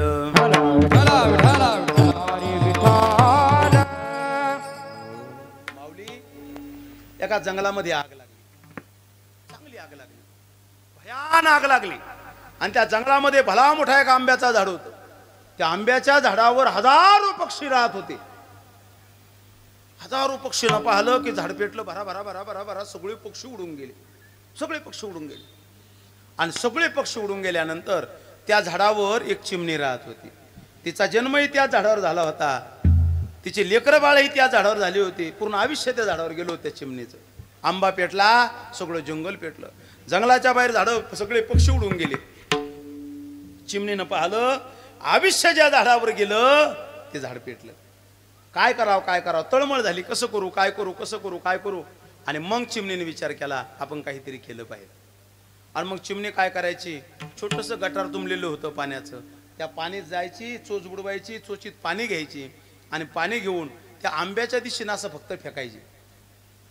त्या आंब्यापर्यंत तिचं पाणी जात नव्हतं, पण तिनं तेच चालू केलं. जायची, पाणी घ्यायची, आंब्याकडे फेकायची, जायची, पाणी घ्यायची, आंब्याकडे फेकायची. जवळच एक मोठा झाड होतं, त्या झाडावर सगळे पक्षी बसलेले होते. त्या झाडावर काही कावळे सुद्धा बसले होते. कावळ्यानं पाहिलं, कावळे चिमणीला बोलू लागले, म्हणले चिमणे अगं, म्हणले काय करायला लागली हा उपक्रम. म्हणले आंबा विझवण्याचा प्रयत्न करते, याच आंब्यावर माझं जीवन गेलं. म्हणले हा आंबा विझवण्याचा प्रयत्न करते, हा आंबा विझवा लागले. म्हणले मी.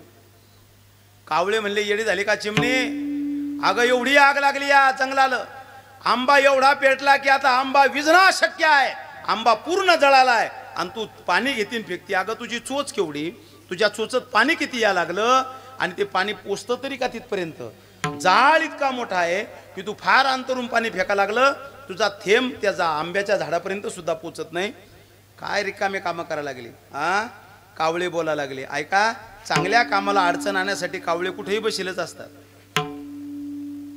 कावळ्याला बाकी कामच नसतात, ध्यानात ठेवा. कावळ्याचं तेवढंच काम फक्त हिचकून द्यायचं. कावळा म्हणले येड्यावाने करायला लागली का, अगं तुझा पाणी फेकल्यान का ते का आंबा विजणारे का. त्या चिमणीने दिलेलं उत्तर घरी घेऊन जा गड्या. हो, चिमणी म्हणाली, कावळ्या अरे तूही त्याच आंब्यावर राहत होता आणि मीही त्याच आंब्यावर राहत होते. ज्यावेळेस इतिहास लिहिल्या जाईल ना, त्यावेळेस दोन पद्धतीने लिहिल्या जाईल. कोणत्या पद्धतीने ऐका, किती, 2 पद्धतीनं. कोणती, एक लावणारा आग आणि एक विझवणारा. ज्यावेळेस इतिहास लिहिला जाईल ना, तर ते इतिहासाच्या सोनेरी पानावर माझं नाव लिहिलं जाईल की एक चिमणी होती, एवढा आंबा जळत असताना, जळत असताना या पूर्ण जंगलामध्ये हजारो पक्षी पळून गेले, पण एक चिमणी होती की तिनं विझवण्यासाठी प्रयत्न करत होती. माझंही नाव लिहिल्या जाणार कावळ्या आणि तुझंही नाव लिहिल्या जाणार, तुझं नाव लिहिल्या जाणार पेटवणाऱ्यामध्ये. पण ऐक ना कावळ्या, माझं नाव लिहिल्या जाणार आहे. आंबाही झत नाही, जंगलही झत नाही, याची जाण मला आहे. पण ऐक ना, ज्या दिवशी इतिहास लिहिल्या जाईल त्यावेळेस चिमणीच्या नावावर असे लिहिल्या जाईल की छोटी चिमणी होती, तिने विझवण्यासाठी पूर्ण प्रयत्न केले, चांगलं नाव माझं होणार आहे. करायचंच न कर्मगड्या हो तर चांगलं करा. माझं एक वाक्य ऐका. हे पहा, तुम्ही देवाची भीती नाही बाळगली तरी चालेल, कारण देव दयाळू आहे, तो माफ करेल तुम्हाला. एक वेळ साधू संतांची भीती नाही बाळगली तरी चालेल, संत ही दयाळू आहेत, ते माफ करतील. माय बापाची भीती नाही बाळगली तरी चालेल, कारण ते तुमचे मायबाप आहेत, तुम्हाला तुमच्यावर कधीही राग करणार नाहीत. ऐका ना, एक वेळेस कायद्याची भीती नाही बाळगली तरी चालेल, पैसे देऊन मेळ जमतो कायद्याच्या ठिकाणी, त्यामुळे तिथूनही तुम्ही सुरक्षित सुटसाल. पण ऐका ना, कर्माची भीती सदैव बाळगा. कर्म 100% फळ देतं, ध्यानात ठेवा. मी लहानपणी एक गाणं ऐकलं होतं, जगी जीवनाचे सार, जगी जीवनाचे सार, घ्यावे जाणून सत्वर. जगी जीवनाचे सार, घ्यावे जाणून सत्वर. तैसे जाचे कर्म तैसे फळ देतो रे ईश्वर. तैसे जाचे कर्म तैसे फळ देतो रे ईश्वर. जगी जीवनाचे सार, घ्यावे जाणून सत्वर. जगी जीवनाचे सार, घ्यावे ज्याचे कर्मा तैसे फळ देतो ईश्वर जैसे ज्याचे कर्मा तैसे फळ देतो ईश्वर जगी जीवनाचे सार घ्यावे जाणून सत्वर जगी जीवनाचे सार घ्यावे जाणून सत्वर जैसे ज्याचे कर्म तैसे फळ देतो ईश्वर जैसे ज्याचे कर्म तैसे फळ देतो रे कर्म कर्माचं फळ देत असतं ध्यानात ठेवा म्हणून सावधान व्हा. अरे कर्तृत्वच करायचं आणि कर्म करायचं ना आई साहेबासारखं करा. एका शायरनं फार सुंदर वर्णन केलं. ते शायर म्हणतात अरे जन्म मिलना भाग्य की बात है जन्म मिलना भाग्य की बात है मौत आना समय की बात है जन्म मिलना भाग्य की बात है मौत आना समय की बात है लेकिन मौत के बाद भी सबके दिलों में राज करना या अपने किए हुए कर्मों की बात है. अरे मेल्यानंतर सुद्धा महाराज 1000 वर्ष काही लोक जगत असतील ना ही त्यांच्या कर्माची गोष्ट आहे ध्यानात ठेवा. ही त्यांच्या कर्तृत्वाची गोष्ट आहे गड्या. ऐका पैशानं श्रीमंत नाही होतायत रे गड्या नाही होतायत. सिकंदरानं जग जिंकलं होतं. सिकंदराचा एकही पुतळा नाही दिसणार तुम्हाला आहे. सिकंदराचं आहे कुठं काही परदेशात जा परदेशात गेल्यानंतर सुद्धा सिकंदराचं नाव नाही महाराज. पण आज आईसाहेबाचा जयंती गावागावात आहे महाराज. सिकंदराचं नाव नाही. एका शायरनं फार सुंदर वर्णन केलं फार सुंदर वर्णन केलं. ते म्हणतात सिकंदरानं जग जिंकलं होतं सिकंदरानं. पण आज त्याचा घोडा नाही गाडी नाही हत्ती नाही नाव नाही काही राहिलं नाही. फार सुंदर वर्णन केलं. एका कडव्यात बोलतो आणि मग पुढे चालतो. फार सुंदर आहे. हुवे नाम बेमिसार कैसे कैसे जमी खा गई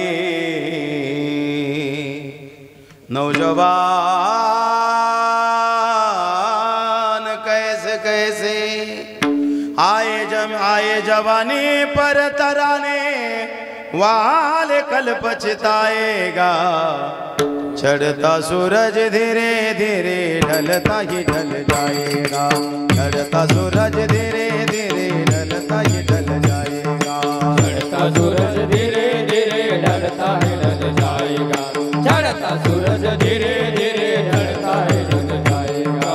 याद कर सिकंदर के हौसले तो भारी थे जब गया था दुनिया से दोनों हाथ खाली थे दोनों हाथ खाली थे दोनों हाथ खाली थे. आज न वो हालाकू है न और न उसके हाथी है जंग जो है कोरस और न उसके हाथी है और न उसके हाथ है और न उसके हाथ है. बांध के आने वाले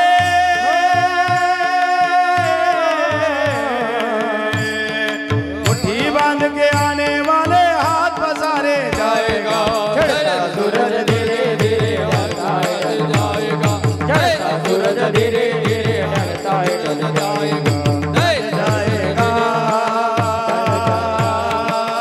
ढल जाएगा.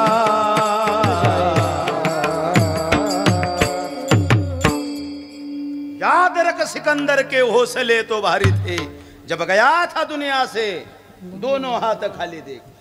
ना आज वो हलाकू है ना उसके हाथी है ना साथी है जंग जो है कोरस ना उसके हाथी आहे. सगळं सगळं संपलं काही राहिलं नाही महाराज. पण 299 वर्षानंतर सुद्धा माझी माय प्रत्येकाच्या हृदयात हे महाराज. अरे हजारो देवतांची मंदिरं घराघरात गावागावात असतील महाराज.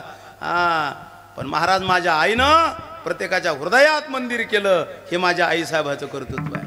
हे माझ्या माऊलीचं कर्तृत्व आहे.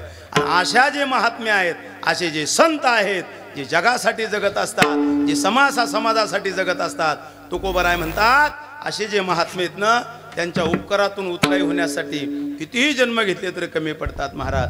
आणि महाराज अशा महात्म्यांचा उपकार किती आहे अभंगाच्या पहिल्या कडव्यात कृतज्ञता व्यक्त करतात. काय सांगू आता संतांचे उपकार संतांचे उपकार काय सांगू आता संतांचे उपकार काय सांगू आता संतांचे उपकार काय सांगू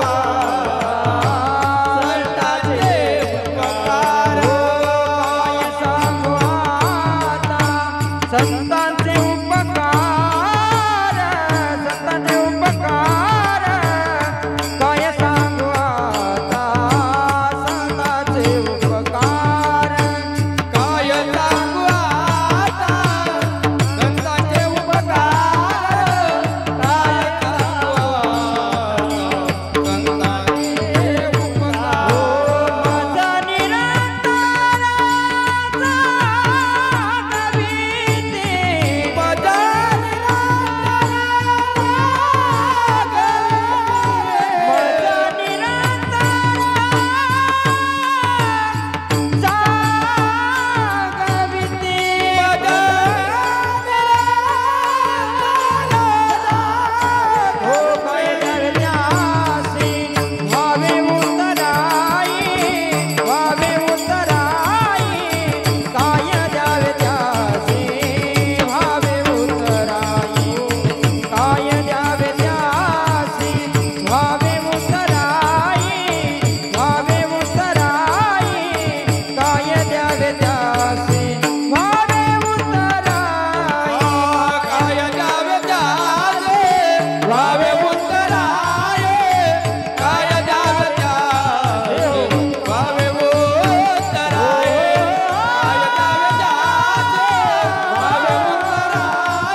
गायक वादकासाठी टाळ्या वाजवा.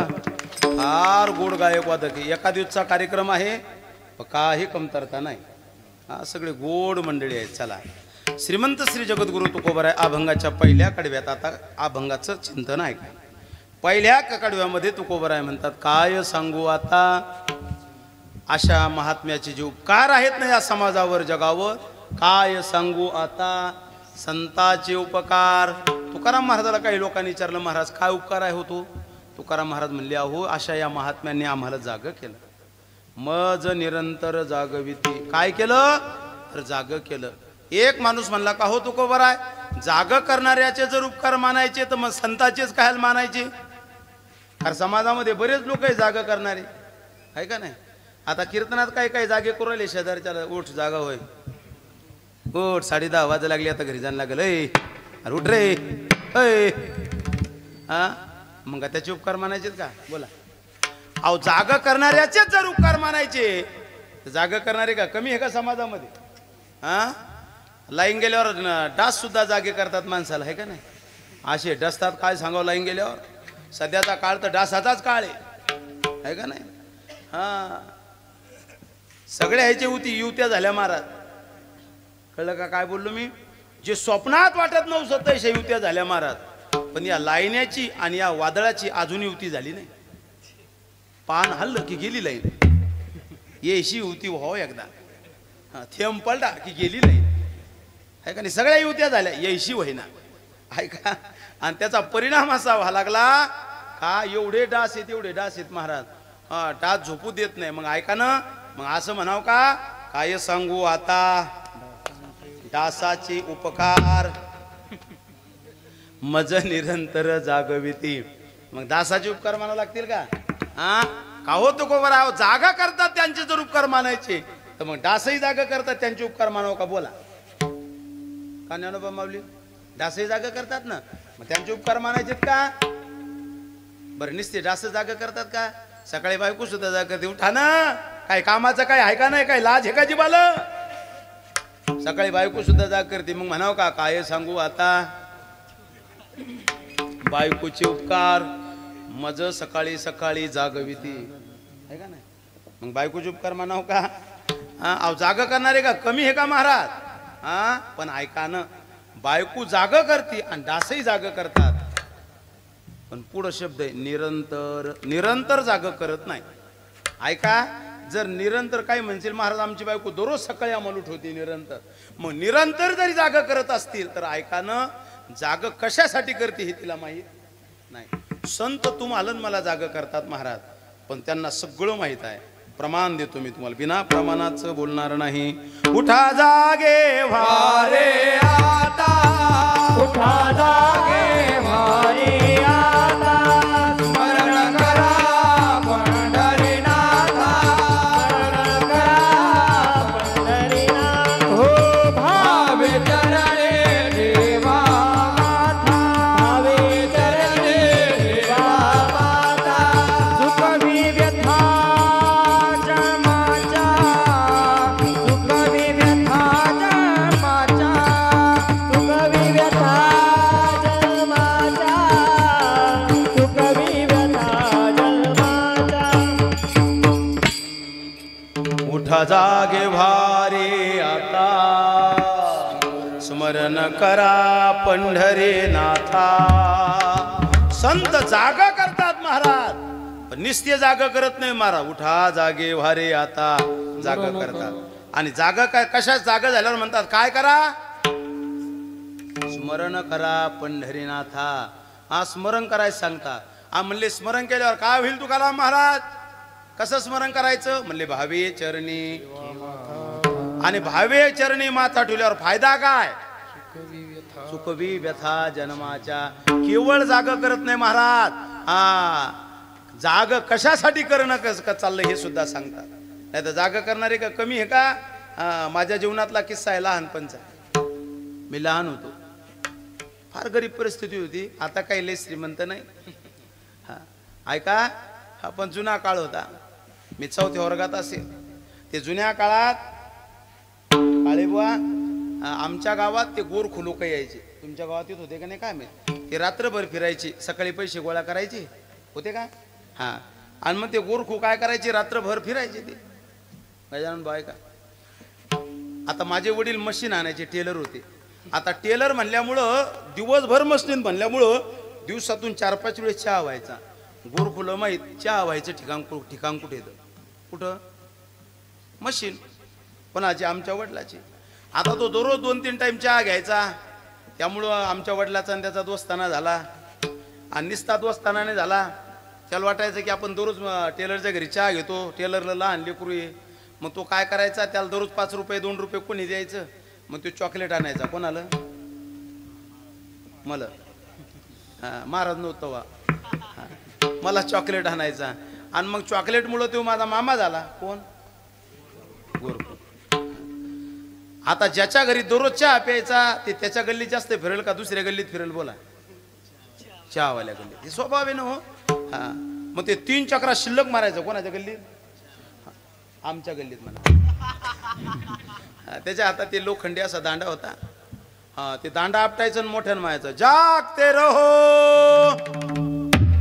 म्हणजे जागे व्हा. असं त्याचा ते बोलण्याची पद्धती आहे. माझी आई दिवसभर कापूचसला, जुना काळ होता, लोक बाजा बाहेर टाकायचे गल्लीत. आता गल्लीत लोक झोपना, तर आता एसी आल्या, कूलर आले. जुन्या काळात ही परिस्थिती नव्हती. सगळ्या बाजा गल्लीनच.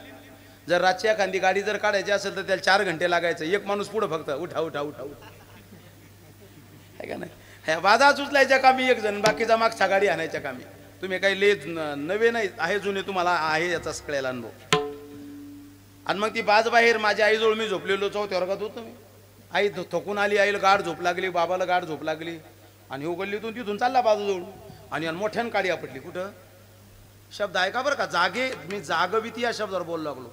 मोठ्यानं काडी आपटली. कुठं, आईच्या बाजूजवळ. आणि मोठ्यानं बोलला काय, जागते रहो. असं म्हणल्याबरोबर मी पटकन जागे झालो. आणि मी लगेच उठून बसलो.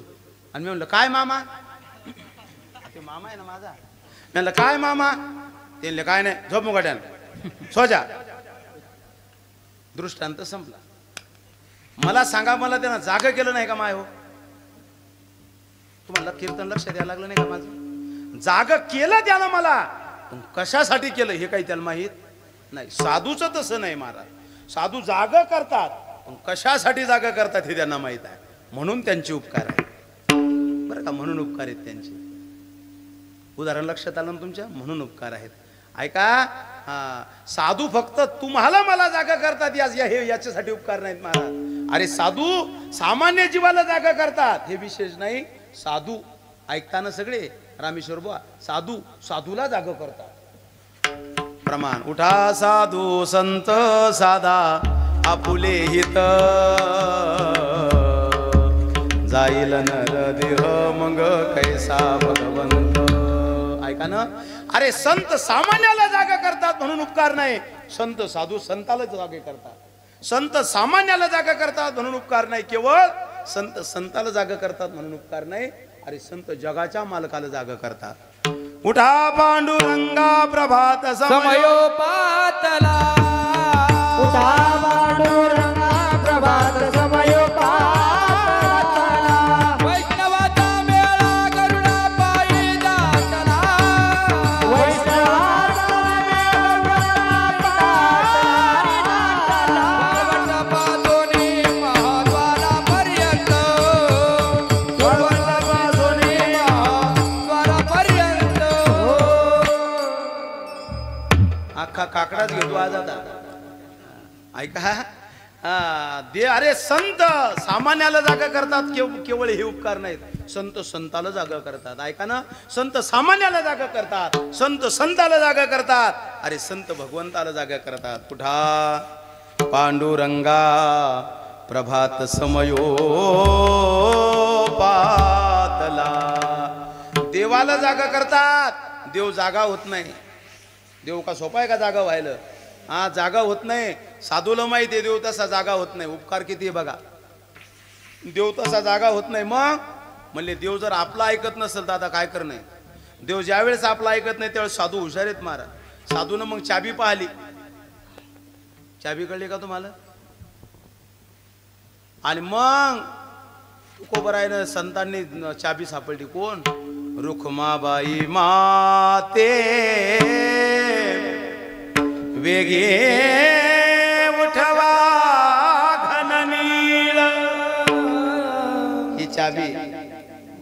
नवरा ज्या वेळेस कोणाचंच ऐकत नाही त्यावेळेस एका व्यक्तीचं ऐकतो. कोणाचं? बायकोचं. आणि बायकोचं जर नवरा ऐकत फक्त बायकोमुळं तिच्या मनात आलं नाही की आता वेगळं निघायचं की ती असा मळका कपडा घेते. मळका कपडा घेते महाराज, आणि असं पक्क डोकं आवळते. आता फेटा आहे म्हणून सांगा, नाही तर आवळून दाखवलं असतं. पक्क डोकं आवळतीन, चुलीत मुंडकं घालते. नवरा आला की नवरा विचारतो, का ग काय झालं? डोकं दुखा लागलं काय? तब्येत बराबर नाही काय?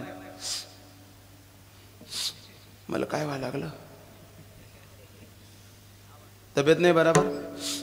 काय नाही होत मला. नाही, डोकं बांधलं म्हणून विचारलं. मग का घे नाही कोणाला? नाही, नेमकं काय झालं? नेमकं काही त्रास आहे का तुला? मला त्रास असला तर कोणाला का घे नाही का दे नाही करा. माया मग काय राहिलं कोणाचं? माया मेलीचं मुडं का व्हाय एकदा केलं, तुम्हाला का घे नाही का दे नाही? माया मेलीचा तुटतो सगळ्यासाठी जीव.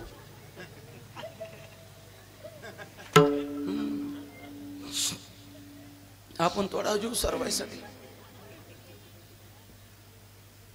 पण मी गेल्यावर कळलं तुम्हाला.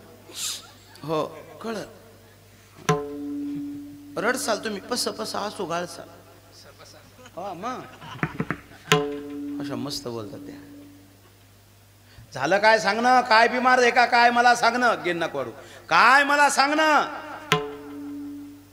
काय त्रास असेल तर मला सांग. स्वयंपाक गिपाक केला असेल ना, करावंच लागल ना. न करावं तर कुठं जावं? कोणाच्या घरचं वातावरण बाबा.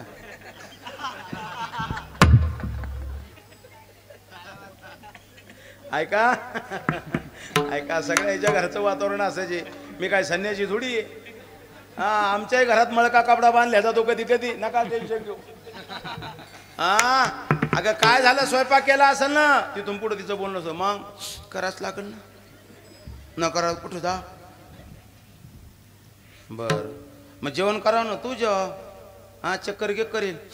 काय नाही चक्कर गे करेत मला. आपण चक्कर येईल, थोडं खावा ना काहीतरी. काय नाही, मी महिना खात नाही. बर, यैशा जर मनात आलं ना तर स्वर्गाचा नरक करायला वेळ लागू देत नाही. हा, राजा होता महाराज. कोण? राजा दशरथ. पण बाईच्या मनात आलं सत्यानाश करायचा. हा, राजा मेला पण मेळ लागू द्याला नाही. कोण? काही ना. हा, बाईच्या मनात जर आलं ना माऊलीच्या तर ती स्वर्ग बनवतील. तिच्या मनात आलं ना सत्यानाश करायचा तर काही शिल्लक ठेवत नाही. ध्यानात ठेवा. ऐका, मला काय बोलायचं, मला पुढे बोलायचं. ऐका, चाबी आहे महाराज. महाराजांना माहिती आहे चाबी आहे. हा, आई साहेबा सांगितलं, रुक्माबाई माते वेगळी उठवा घने उपकार पा. देव जागा होत नाही ताईले. चाबी, तुम्हाला चाबी अजून कळली नाही का? चला गोष्ट सांगतो. मला गोष्टी जास्त येतात पण वेळ कमी आहे माझ्याकडे, पण तरी सांगतोच. आता आमच्या गावात एक श्रीमंत माणूस आहे. मी ज्या गावातला आहे त्या गावात नाव शेंदुर्जन आहे. त्या गावात सर्वात जास्त अन्नावाचे लोक आहेत. त्याचं नाव आहे शिंगणे. मी डॉक्टर राजेंद्र शिंगणे साहेब याच्या गावचा माणूस आहे. तुम्ही आता सगळ्यांना ओळखलं. सर्वात जास्त 95% अन्नाव शिंगणे आमच्या गावात. आमचं एकच घर आहे. ऐका ना, मला घर म्हणजे आमची संख्या नाही सांगायची तुम्हाला, मला पुढं सांगायचं. आणि ते शिंगणे नावाचं एक म्हातारा आहे. अतिशय कडक म्हातारा आहे. आणि त्या म्हाताऱ्यानं सहज रस्त्यानं चाललं आणि जाधव अण्णावाचं पोरगं गाडी बिल घेऊन चाललं होतं. 75 वर्षाचं ते म्हातारा गाडी घेऊन चाललं. म्हातारा काही खाली व्हायना, पोरानं गाडीतून पुढं आडमुठ होतो थोडं. पोरांना गाडीतूनच आवाज द्याला. म्हणले, ओ आजा, अरे मारसाल ना खाली व्हा ना म्हणले, बैल खराब आहे ना म्हणले. हा, एका पुराण्यात खाली पाडील म्हणले. पोरग जरा खराब होतं, काही गरज नव्हती बोलायची. असं म्हणल्यानंतर ते 75 वर्षाचं म्हातारा पहिलंच तर कडक. ते म्हणले, कोणाला पाडतो पुराण्यात? मला का?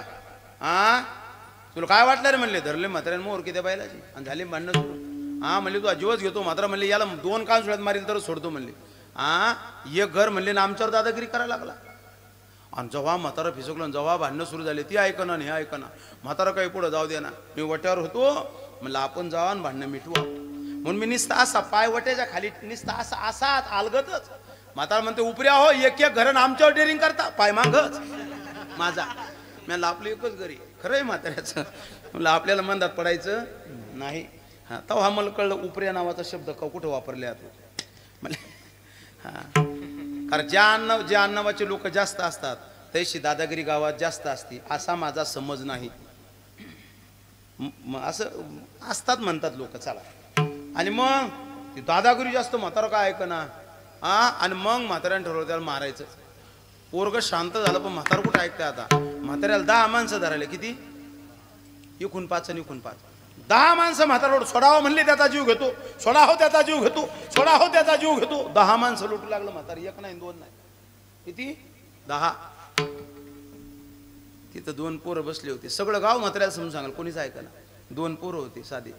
त्याने म्हाताऱ्याला थांबवायचं का? अरे ते म्हणजे 10 जण आपण थांबणं, आपल्या मुगच थांबत. म्हणले लागली पैन आपली. म्हणले कवड्याची, एका चॉकलेटाची. आता ती पोरं म्हणल्यावर पैन चॉकलेटाची. म्हणले जर म्हातारं थांबवलं तर तुला 2 चॉकलेट देतो, आणि नाही थांबवलं तर म्हणले मी 2 देतो.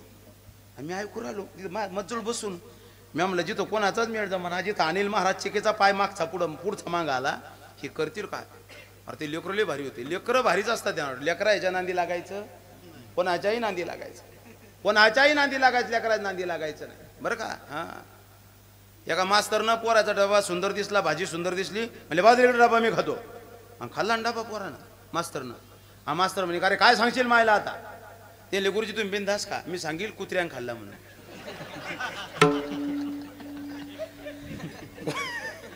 पोरायच्या नांदीच लागायचं नाही, बाकी कोणाच्याही नांदी लागायचं.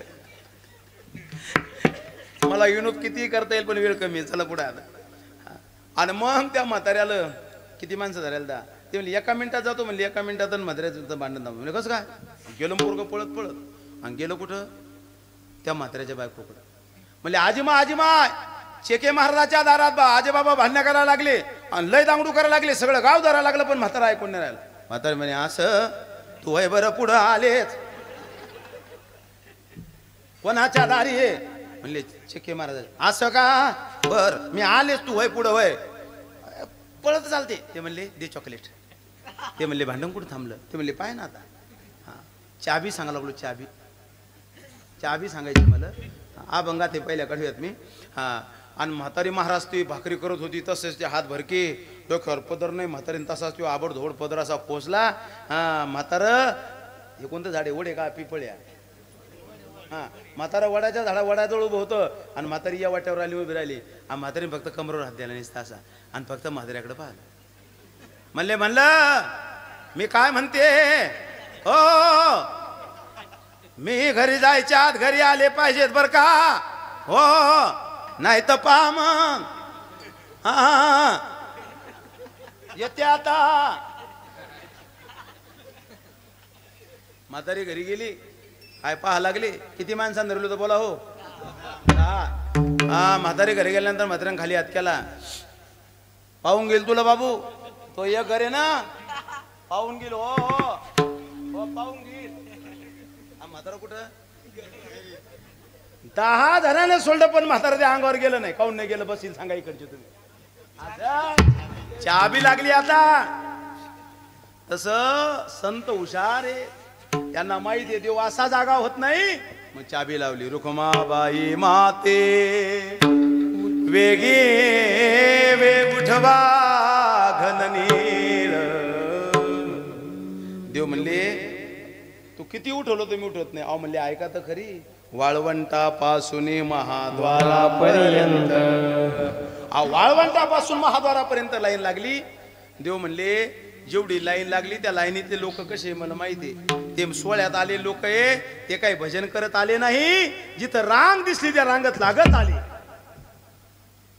रांग कळली नाही तुम्हाला जे सोहळ्यात गेले ते कळले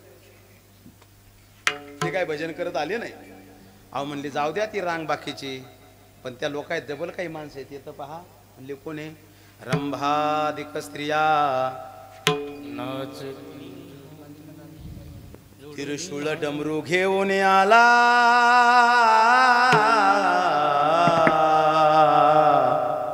गिरजेचा कांत अहो हनुमंतराय आले महादेव आले आता जागे व्हा आणि मग उठ काय झालं मग भगवंत जागे झाले ऐका अरे जगातला प्रत्येक व्यक्तीला जाग करण्याचं काम कोण करतय तर संत करतात म्हणून महाराज म्हणतात मज निरंतर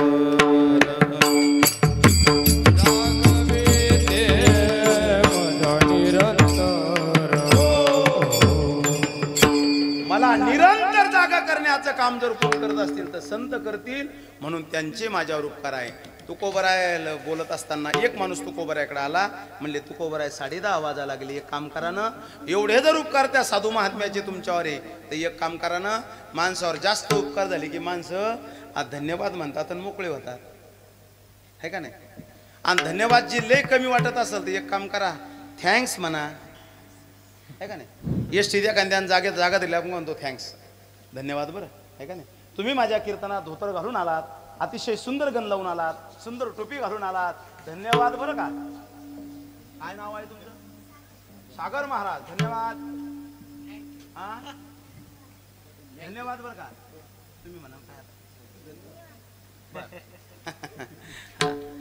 आता हे माझ्या कीर्तनात मी काय म्हणलं धन्यवाद संपलं की नाही काम अहो म्हणले मग धन्यवाद म्हणून मोकळे व्हा ना त्यावेळेस तुकोबराय म्हणले इतके उपकार आहेत त्या महात्म्याचे माझ्यावर केवळ धन्यवाद म्हणून जमणार नाही अगदी माझा जीव जरी त्यांच्या पायावर दिला ना तरीही कमी आहे अभंगाचं द्वितीय काय द्यावे त्याचे भावे उत्तराये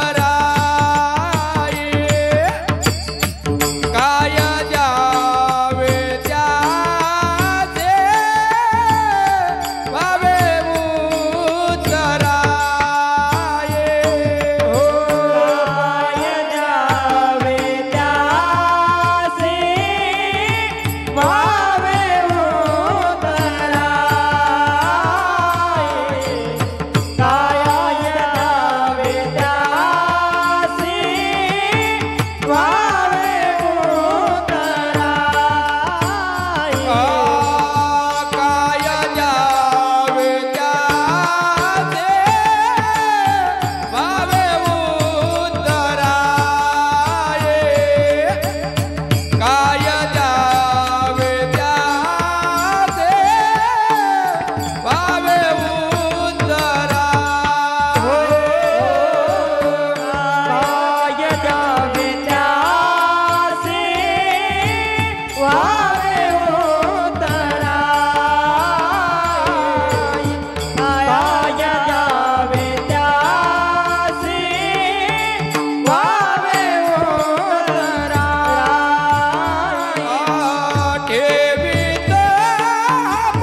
विठोबा रखुमाई जय विठोबा रखुमाई विठोबा रखुमाई विठोबा रखुमाई विठोबा रखुमाई विठोबा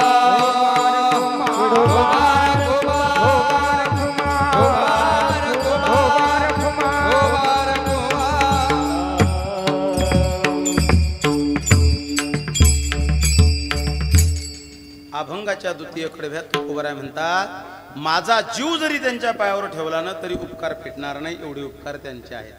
काय देऊ त्यासी भावे उतराई, ठेवितो हा पाये जीव थोडा. उदाहरण देतो आणि थांबतो. रामायणातलं गोड उदाहरण आहे. रामप्रभूचं आणि रावणाचं युद्ध झालं आणि त्या रावणाच्या युद्धामध्ये रामप्रभूनं रावणाचा वध केला आणि रामप्रभू आता अयोध्येचे राजे झाले. ऐका. आणि राजे झाल्यानंतर सगळेच्या सगळे अयोध्येत जमा झाले आणि कार्यक्रम झाला की सत्कार सोहळा असतो. सत्कार सोहळा ठेवला अयोध्येत. म्हणजे ज्यानं ज्यानं जे उपकार केले ते उपकारातून उतराई होण्यासाठी ठेवलेला कार्यक्रम. म्हणजे का हो, जर विभीषण आपल्या पॅनलमध्ये आला नसता तर पुढच्या पार्टीचं काय आपल्याला काहीच कळलं नसतं. जरी लंका मी जिंकली तरी विभीषणा तुमच्यामुळं लंका जिंकली म्हणून लंका तुम्हालाच दान, लंका देऊन टाकली. सत्कार सोहळा सुरू झाला. विभीषणाचा नंबर झाल्यानंतर सुग्रीवाचा नंबर आला. म्हणजे सुग्रीवजी, तुम्ही 18 पद्मवान्यर घेऊन माझ्यासोबत लढली, जरी बाली मी मारला तरी किष्किंधा तुम्हाला. मग नंबर आला कोणाचा? जामवंताचा. जामवंताला विचारला, आजा काय म्हणणं आहे तुमचं, बोला बरं, तुम्हाला काय पाहिजे?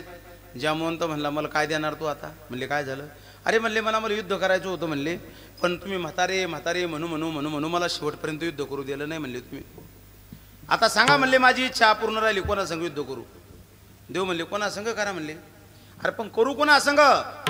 या पृथ्वीवर 3च लोक माझ्या शक्तीचे बळाचे होते. 1 रावण, नंबर 2 बाली, म्हणले 3रा असेल त्या संकराने युद्ध. म्हणले 3रा तू आहे आणि मला माहिती आहे तू माझ्या संग युद्ध करणार नाही. का? कारण तुमच्या कुळाचा काही नियम आहे, तुम्ही वडीलधाऱ्याची किंमत करणारे, तुम्ही वचनात बांधलेले आहे. रघुकुल रीत सदा चले आए, प्राण जाय पर वचन न जाए. ओ सिया राम मय सब जग जाने, करहु प्रणाम जोरे जोग पाने. राम सिया राम जय राम, राम सिया राम जय राम. ओ रघुकुल रीत सदा चली आए, प्राण जाय पर वचन न जाये. राम प्रभू म्हणले या जन्मात जरी शक्य नाही झालं ना, पुढच्या जन्मात मी कृष्ण वेळी तुमच्या संग युद्ध करेल. चला त्यांचंही संपलं. रामप्रभू म्हणले चला झालं का सगळं, आता 10:30 वाजले, जाबर घरी. कोणाला म्हणाले? इथले यायला जा म्हणले. सगळं दिलं. पण सीतामातेनं पाहिलं आणि सीतामातेनं हनुमंत रामप्रभूला खालून मांडीला हात लावला. म्हणले मालक सगळ्या ह्याला दान दिलं तुम्ही, पण एक माणूस राहिला. कोण? अहो ज्यानं सर्वात जास्त उपकार केले ते सोडून दिला तुम्ही. म्हणले कोण? म्हणले हनुमंतराय. अहो सर्वात जास्त उपकार केले रामप्रभू. म्हणले खरं सांगू का सीते, अगं त्याचे उपकाराचे एवढे झालेले की काय देऊ त्यासी व्हावे उतराई, ठेवितो हा पायी जीव थोडा. अगदी माझा जीव जरी ठेवला ना त्या हनुमंताच्या चरणावर तरी उपकार फिटणार नाही, एवढे उपकार आहेत. सीता म्हणले द्यायचा कटाळा आला की माणसं असंच बोलतात. म्हणले उपकार आहो द्या ना काहीतरी. असं नाही म्हणले चालणार मालक. काय उपकार आहे माहिती आहे का नाही तुम्हाला? म्हणले फार सुंदर वर्णन आहे. जाने सीता शोध केली, जाने सीता शोध केली, रामे सीता भेटवले, रामे वाचविले नाव त्याचे हनुमंत धन्य अंजनेचा सूत नाव त्याचे हनुमंत द्रोणागिरी तो आणिला द्रोणागिरी आणिला लक्ष्मण वाचविला नाव त्याचे हनुमंत अंजनेचा सूत नाव त्याचे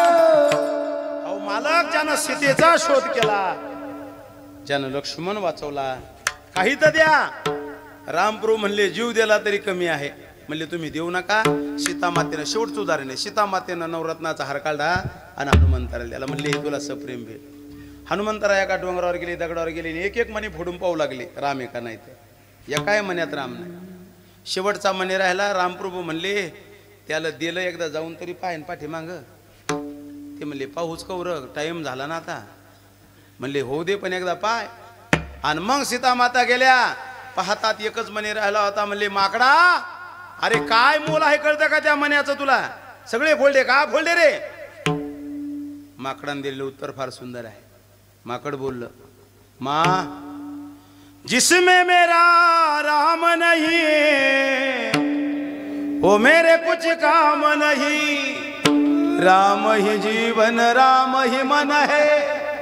राम सारालम है माँ अगं ज्याच्यात राम नाही ते माझ्या काही कामाचं नाही हाही मनी फुडतून राम पाहतो फोल्डा मन्यात राम नाही फेकून द्याला आई साहेब राग आला विको द्या थोडा ट्रबल द्या आई साहेब राग आला आणि राग आल्यानंतर आई साहेब बोला लागल्या का रे माकडा अरे त्याच्यात राम नाही मग तुझ्यात राम आहे का आणि मग हनुमंतरायानं साठविला हरी जी हृदय मंदिरी श्रीराम जानकी बैठे हैं मेरे सीने में श्रीराम जानकी बैठे मेरे सीने में श्रीराम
राम जानकी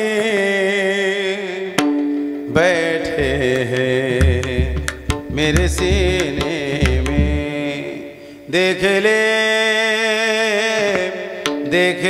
मेरे दिल के नगीनों में आईनं पाहिलं आणि आई वापस आल्या राम प्रभूने विचारलं कस काय झालं का सगळं केला का उपकार त्यावेळेस आई साहेबाचे शब्द आहे काय देऊ त्यासी व्हावे उतराई ठेवीत वहा पायी जीव थोडा जीव ठेवला तरी कमी आहे एवढे उपकार या साधू संतांचे आहे म्हणले महाराज एवढे उपकार काय उपकार आहे म्हणले सहज बोलणे हितोपदेश करुणी साह्यास शिकविती हे संत सहज बोलतात यांच्या सहज बोलण्यात जगाचं कल्याण आहे आणि सहज बोलण्यात ऐका ना, साधूच्या सहज बोलण्यात कल्याण आहे आणि आपल्या सहज बोलण्यात सत्यनाश आहे. आपली विशेषता आपण सहज बोललो की सत्यनाश, साधू सहज बोलले की कल्याण. आमच्या गावात आता एक सोयरीक झाली उन्हाळ्यात, मागच्या महिन्यात सोयरीक झाली, सगळं झालं. पाहुणे म्हणले आता आजच पोळ्या बांधून द्या, शिरागिरा आजच द्या म्हणले. शिदुरी म्हणतात का तुमच्याकडे? आजच द्या म्हणले सगळं. आणि मग ते सुपारी फोल्डी कुकू लावलं आणि पाहुणे म्हणले आम्ही तोपर्यंत येतो बाहेरून. डबे घेतले गेले. बाबुळपणात आमच्या गावाला शेजारी बाबुळपण आहे. आणि तिकून एक जण मोटर बंद करून आलो होतो दुपारचं, त्याचं काहीतरी सूर्यफूल भिजून, उन्हाळी सूर्यफूल. आणि आलं ते, त्यानं ते कुकू पाहिला. म्हणले राम राम राम राम. कुठलचे पाहुणे? म्हणले अमुक अमुक गावचे. बर बर बर बर. कुकू लागेल दिसतं, तांदूळ दिसतात. काय कुठं आलते, काय जमलं काय? म्हणले हो ना. म्हणले कुठं? म्हणले ते महाराजाची गल्ली नाही का? म्हणले त्या गल्लीतलं ते पलीकडच्या कोपऱ्यातलं घर, हा तिथलचं झालं म्हणले. म्हणले वा वा वा. ते शेतातला माणूस म्हणले चांगलं झालं चांगलं झालं. मुका टाइम बस पाहुण्यानं. पाहुणे म्हणतात का हो कश काय लोक? आता झालं सगळं, कुकू लावून आला ना, आता काय बोलतो कस काय लोक? तो शेतातला माणूस म्हणतो चांगले चांगले. आणि मग बाप कस काय? ते म्हणले तुमचं झालं सगळं चांगलं आहे बाबा सगळं. आणि पोरीची माय कश काय? अहो झालं ना म्हणले सगळं. आणि पोरगी कश काय? ह्यापा म्हणले त्या पोरीची माय आणि पोरगी आपल्याला काही माहित नाही. आणि ते घरी गेलं, काय पाहा लागले डबे पाहुण्याने तिकडेच फेकून दिले. पाहुणे अजून वापस आले नाही. शिरान भजे तसे जे पाठवायचे आलं तर उद्या पाठवून देतो. बरं मला सांगा, तो सहज बोलला का आट्टा हसन बोलला? सहज बोलला सर. म्हणले बा ती पोरगी आणि त्या पोरीची आपल्याला काही माहित नाही. त्याला वाटलं कुठं डोक्याला ताण घेता सोयरीकी चगली तर, मग ते सहज बोललं. कसं बोललं? मी अभंगाचा तिसरं कडो सांगा लागलो. सहज बोललं नाही, ते सहज बोललं. आपल्याला काय माहित नाही बा, आपल्या कानालो खडा. अहो त्यानं खडा लावला तर भजन शिरा तसाच हो राजा. आपल्या सहज बोलण्यात सत्यनाश आहे महाराज. साधूच्या सहज बोलण्यात जगाचं कल्याण आहे. सहज बोलतात कल्याण होतं. आणि सहज बोलून जर नाही जमलं तर करो निसा. ह्या अशी कविती. शेवटचं अर्ध्याच सेकंदाचं, सेकंद संपला, अर्ध्याच मिनिटाचं उदाहरण. मी लहानपणी परमपूज्य हरिचैतन्य बापूकडे शिकायलो. हरिचैतन्यानंद सरस्वती महाराज त्यांच्याकडे शिकायलो होतो. मी आणि रामू, आम्ही गुरुबंधू आहे दोघं. मी रामू आणि भरत तिघही एकाच सोबत होतो आम्ही शिकायला. हे माझ्यापेक्षा दोघं पुढं होते, मी मागं होतो. माझ्या शरीराकडे जाऊ नका आणि त्याच्या शरीराकडे जाऊ नका. तू एका वर्षानं मोठा आहे माझ्यापेक्षा. आता काय करावं, मी महाराज झालो, मला चांगलं भेटतं खायला. ते बिचारा आपलं त्याला काय कधी फोडणीचंच वरण त्याला सापत्यात आपल्या याच्यावर पंक्तीवर. ऐका ऐका, विनोद करायला नाही टाईम आता. ते माझे मोठे गुरुबंधू आहेत, भरत महाराज बोरकर आणि राम. आम्ही तिघं जीवलग मित्र, एकाच ताटात जेवलेलो, एकाच आथरुणावर झोपलेलो. ऐका, आजही तेवढंच प्रेम आमचं कायम आहे. आम्ही लग्न कार्य काही असू, आम्ही कायम संघ आहे आमच्या एकमेकांचे. ऐका, स्वामीजीकडे शिकायला होतो. हे दोघंही हुशार होते माझ्यापेक्षा. मी थोडा जड होतो, शरीरानं जडच होतो, बुद्धीनंही जड होतो. शक्यतोवर जे शरीरानं जड असतात शक्यतोवर ते बुद्धीनं जड असतात, असा माझा समज आहे. जड माणसं डोक्याला ताण घेऊ नका, हा माझा समज आहे, मी तुमचा नाही म्हणलो. ऐका, पण तेच लोक नाव मोठं करू शकतात जगात. ऐका पुढं. आणि मग काय झालं, मला एक शब्द येत नव्हता, ब्राह्मण शब्द येत नव्हता. मी तोत्रा होतो थोडा. आता बरं आहे, जरा होतो का नाही, जरा होतं बोलण्यात तोत्रा. आमचे स्वामीजी म्हणायचे म्हणा ब्राह्मण, हे दोघं म्हणायचे ब्राह्मण, मी म्हणायचो ब्राह्मण. अरे म्हणले ब्राह्मण, मी म्हणायचो ब्राह्मण. अरे ब्राह्मण, मी म्हणायचो ब्राह्मण. अरे म्हणले बा नाही म्हणायचा, ब्राह्मण. म्हणलं हो ना ब्राह्मण. म्हणले याचा काही मेळ जमत नाही गड्या. करोनी साय असं शिकवित, एवढं सांगायचं आणि थांबायचं. मला गुरुजी हुशार होते आमचे. गुरुजी म्हणले याच्याकडून ब्राह्मण म्हणूनच घ्यायचं. म्हणले मन ब्राह्मण, म्हणले ब्राह्मण जमना. स्वामीजी म्हणले का रे तुमच्याकडे बैल आहेत का? म्हणलं हो. शेळ्या आहेत का? म्हणलं हो. म्हणले बैल? म्हणलं हो. कुठं टाकतात चारा? म्हणलं असं लाकूड असतं आणि त्या लाकडात कापून टाकायचं. त्याला काय म्हणतात? दावण. त्याला काय म्हणतात? जातवान शेतकरी दावण. आणि बकरीला चारा कसा असतो? म्हणलं गुरुजी बकरी आमच्या घरी नाही अजून, बाकीच्या याचा अभ्यास. कसा असतो? म्हणलं गुरुजी लोक शेतातून घरी आले की त्या शहरातून पूर चोरायची. बोरीची काठी चोरायची आणि ती अशी उलटी बांधायची. बर. आणि म्हणले का रे तो घोडा पाहिला? म्हणलं हो. म्हणजे घोड्याला कसं असतं? मी म्हणलं त्याच्या तोंडात असं हे असतं म्हणलं आणि त्यात हरभरे टाक. त्याला काय म्हणतात म्हणले ते? हे नको सांगू. काय म्हणतात म्हणलं? त्याला तोबरा म्हणतात. काय म्हणतात? त्या भांड्याला काय म्हणतात? त्या हरभरे टाकायच्याला पिशवीला त्या तोबरा म्हणतात. काय म्हणतात? तोबरा. म्हणले मन? मी म्हणलं तोबरा. अरे म्हणले मन? मी म्हणलं तोबरा. अरे म्हणले मन तोबरा. अरे म्हणले येड्या म्हण हा शब्द म्हणणं. मी म्हणलं म्हण. मी म्हणलं निस्ता म्हण नको म्हणू, तो शब्द म्हणून म्हण. मी म्हणलं तोबरा. म्हणले मन? म्हणलं तोबरा. म्हण तोबरा. म्हण तोबरा म्हण. आले का ध्यानावर? तोबरा म्हण. सहज प्रयत्न करून शिकवतात. शिकविती जागविती शिकविती आणि शेवटी तुका म्हणे बस धेनुवेच्या चित्ती तैसे मज येती संभाळीत. त्या गाईच्या वासरासारखं संत हे महात्मे तुम्हाला मला सांभाळत असतात. म्हणून आपल्यावर यांचे अनगणित उपकार आहेत महाराज. याचे अनगणित उपकार. या उपकारातून आपण आयुष्यात ऋण यांचं चुकू शकत नाही. उपकार इनके अनगणितच करू शकतो महाराज. काय? यांना त्रिवार अभिवादन करू शकतो. यांच्या चरणावर नतमस्तक होऊ शकतो. यांचे गुणगौरव गाऊ शकतो. याच्या पलीकडे आपण काही करू शकत नाही. त्यांनी केलेलं कर्तृत्व, त्या कर्तृत्वाचे पोवाडे आपण गायले पाहिजेत. त्यांनी शिकवलं जे आपल्याला ते आपण अंतःकरणात घेऊन तसं वागणं गरजेचं आहे. म्हणून गोड असा कार्यक्रम राष्ट्रमाता राजमाता पुण्यश्लोक अहिल्यादेवी होळकर यांच्या जयंतीनिमित्त तुम्ही सर्व गावकऱ्यांनी, या सर्व तरुण मंडळी, या मुलांनी ठेवला. सर्व मंडळींचा धन्यवाद. पुनश्च एकदा सर्वांना धन्यवाद देतो. 299 जयंती आपण साजरी करत आहोत. माझी नम्र विनंती आहे, 300वी जयंती पुढच्या वर्षी आहे.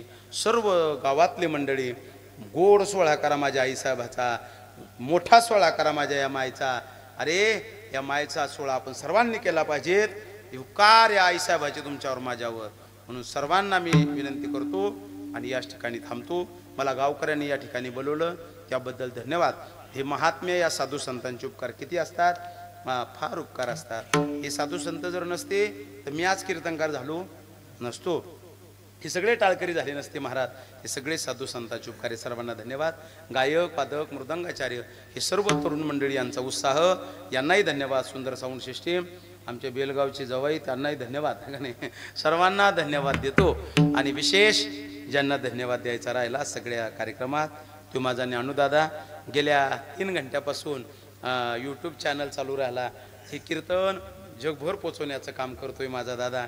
खरं सांगू काय, यूट्यूब चॅनलवाले आहेत ना, यांचेही आता येणाऱ्या काळात यांच्यासाठी कीर्तन करणं आहेत. यांचेही उपकार व्हावं लागलेत आमच्यावर. काय उपकार व्हावं लागलेत? महाराष्ट्रभर भारतभर आमचं नाव मोठं करायला लागलेत ही लोक. खरं सांगू का, यांनी माझी कीर्तनं एवढे टाकले या दोघं आहे ना यूट्यूबवर सध्या, की भयंकर कीर्तनं टाकली. त्याचा परिणाम असा झाला, माझं उद्या म्हणजे आता रात्री आता निघलो मी आता प्रवासाला. उद्या सोलापूरला जी टॉकीजला रेकॉर्डिंग कीर्तनाचं आहे. 3 दिवस रेकॉर्डिंग चालणार आहे. भव्य कार्यक्रम आहे. जो संध्याकाळचा मनमंदिरा कार्यक्रम असतो मोठा, त्या मोठ्या कार्यक्रमामध्ये माझं कीर्तन आहे. टी व्हीवर मी येणाऱ्या 15 दिवसानंतर दररोज दिसणार आहे तुम्हाला. आज पाहून घ्या. आज राष्ट्रमाता राजमाता पुण्यश्लोक अहिल्याबाई होळकर या माझ्या मायचा आज आशीर्वाद घेऊन जाणार आहे मी. आणि या मायचा आशीर्वाद भेटल्यानंतर महाराष्ट्रात नाही जगभरात मला प्रसिद्ध होण्याला कोणीही आवडणार नाही. कारण आशीर्वाद माझ्या आईचा आहे. या आईनं ज्यांना ज्यांना आशीर्वाद दिला त्यांचं कल्याण झालं. मी सुद्धा आईचा आशीर्वाद घेऊन जाणार आहे. आता सरळ मी आता रेकॉर्डिंगला चाललो. मनमंदिरा 2 चॅनलवर कीर्तन चालणार आहे.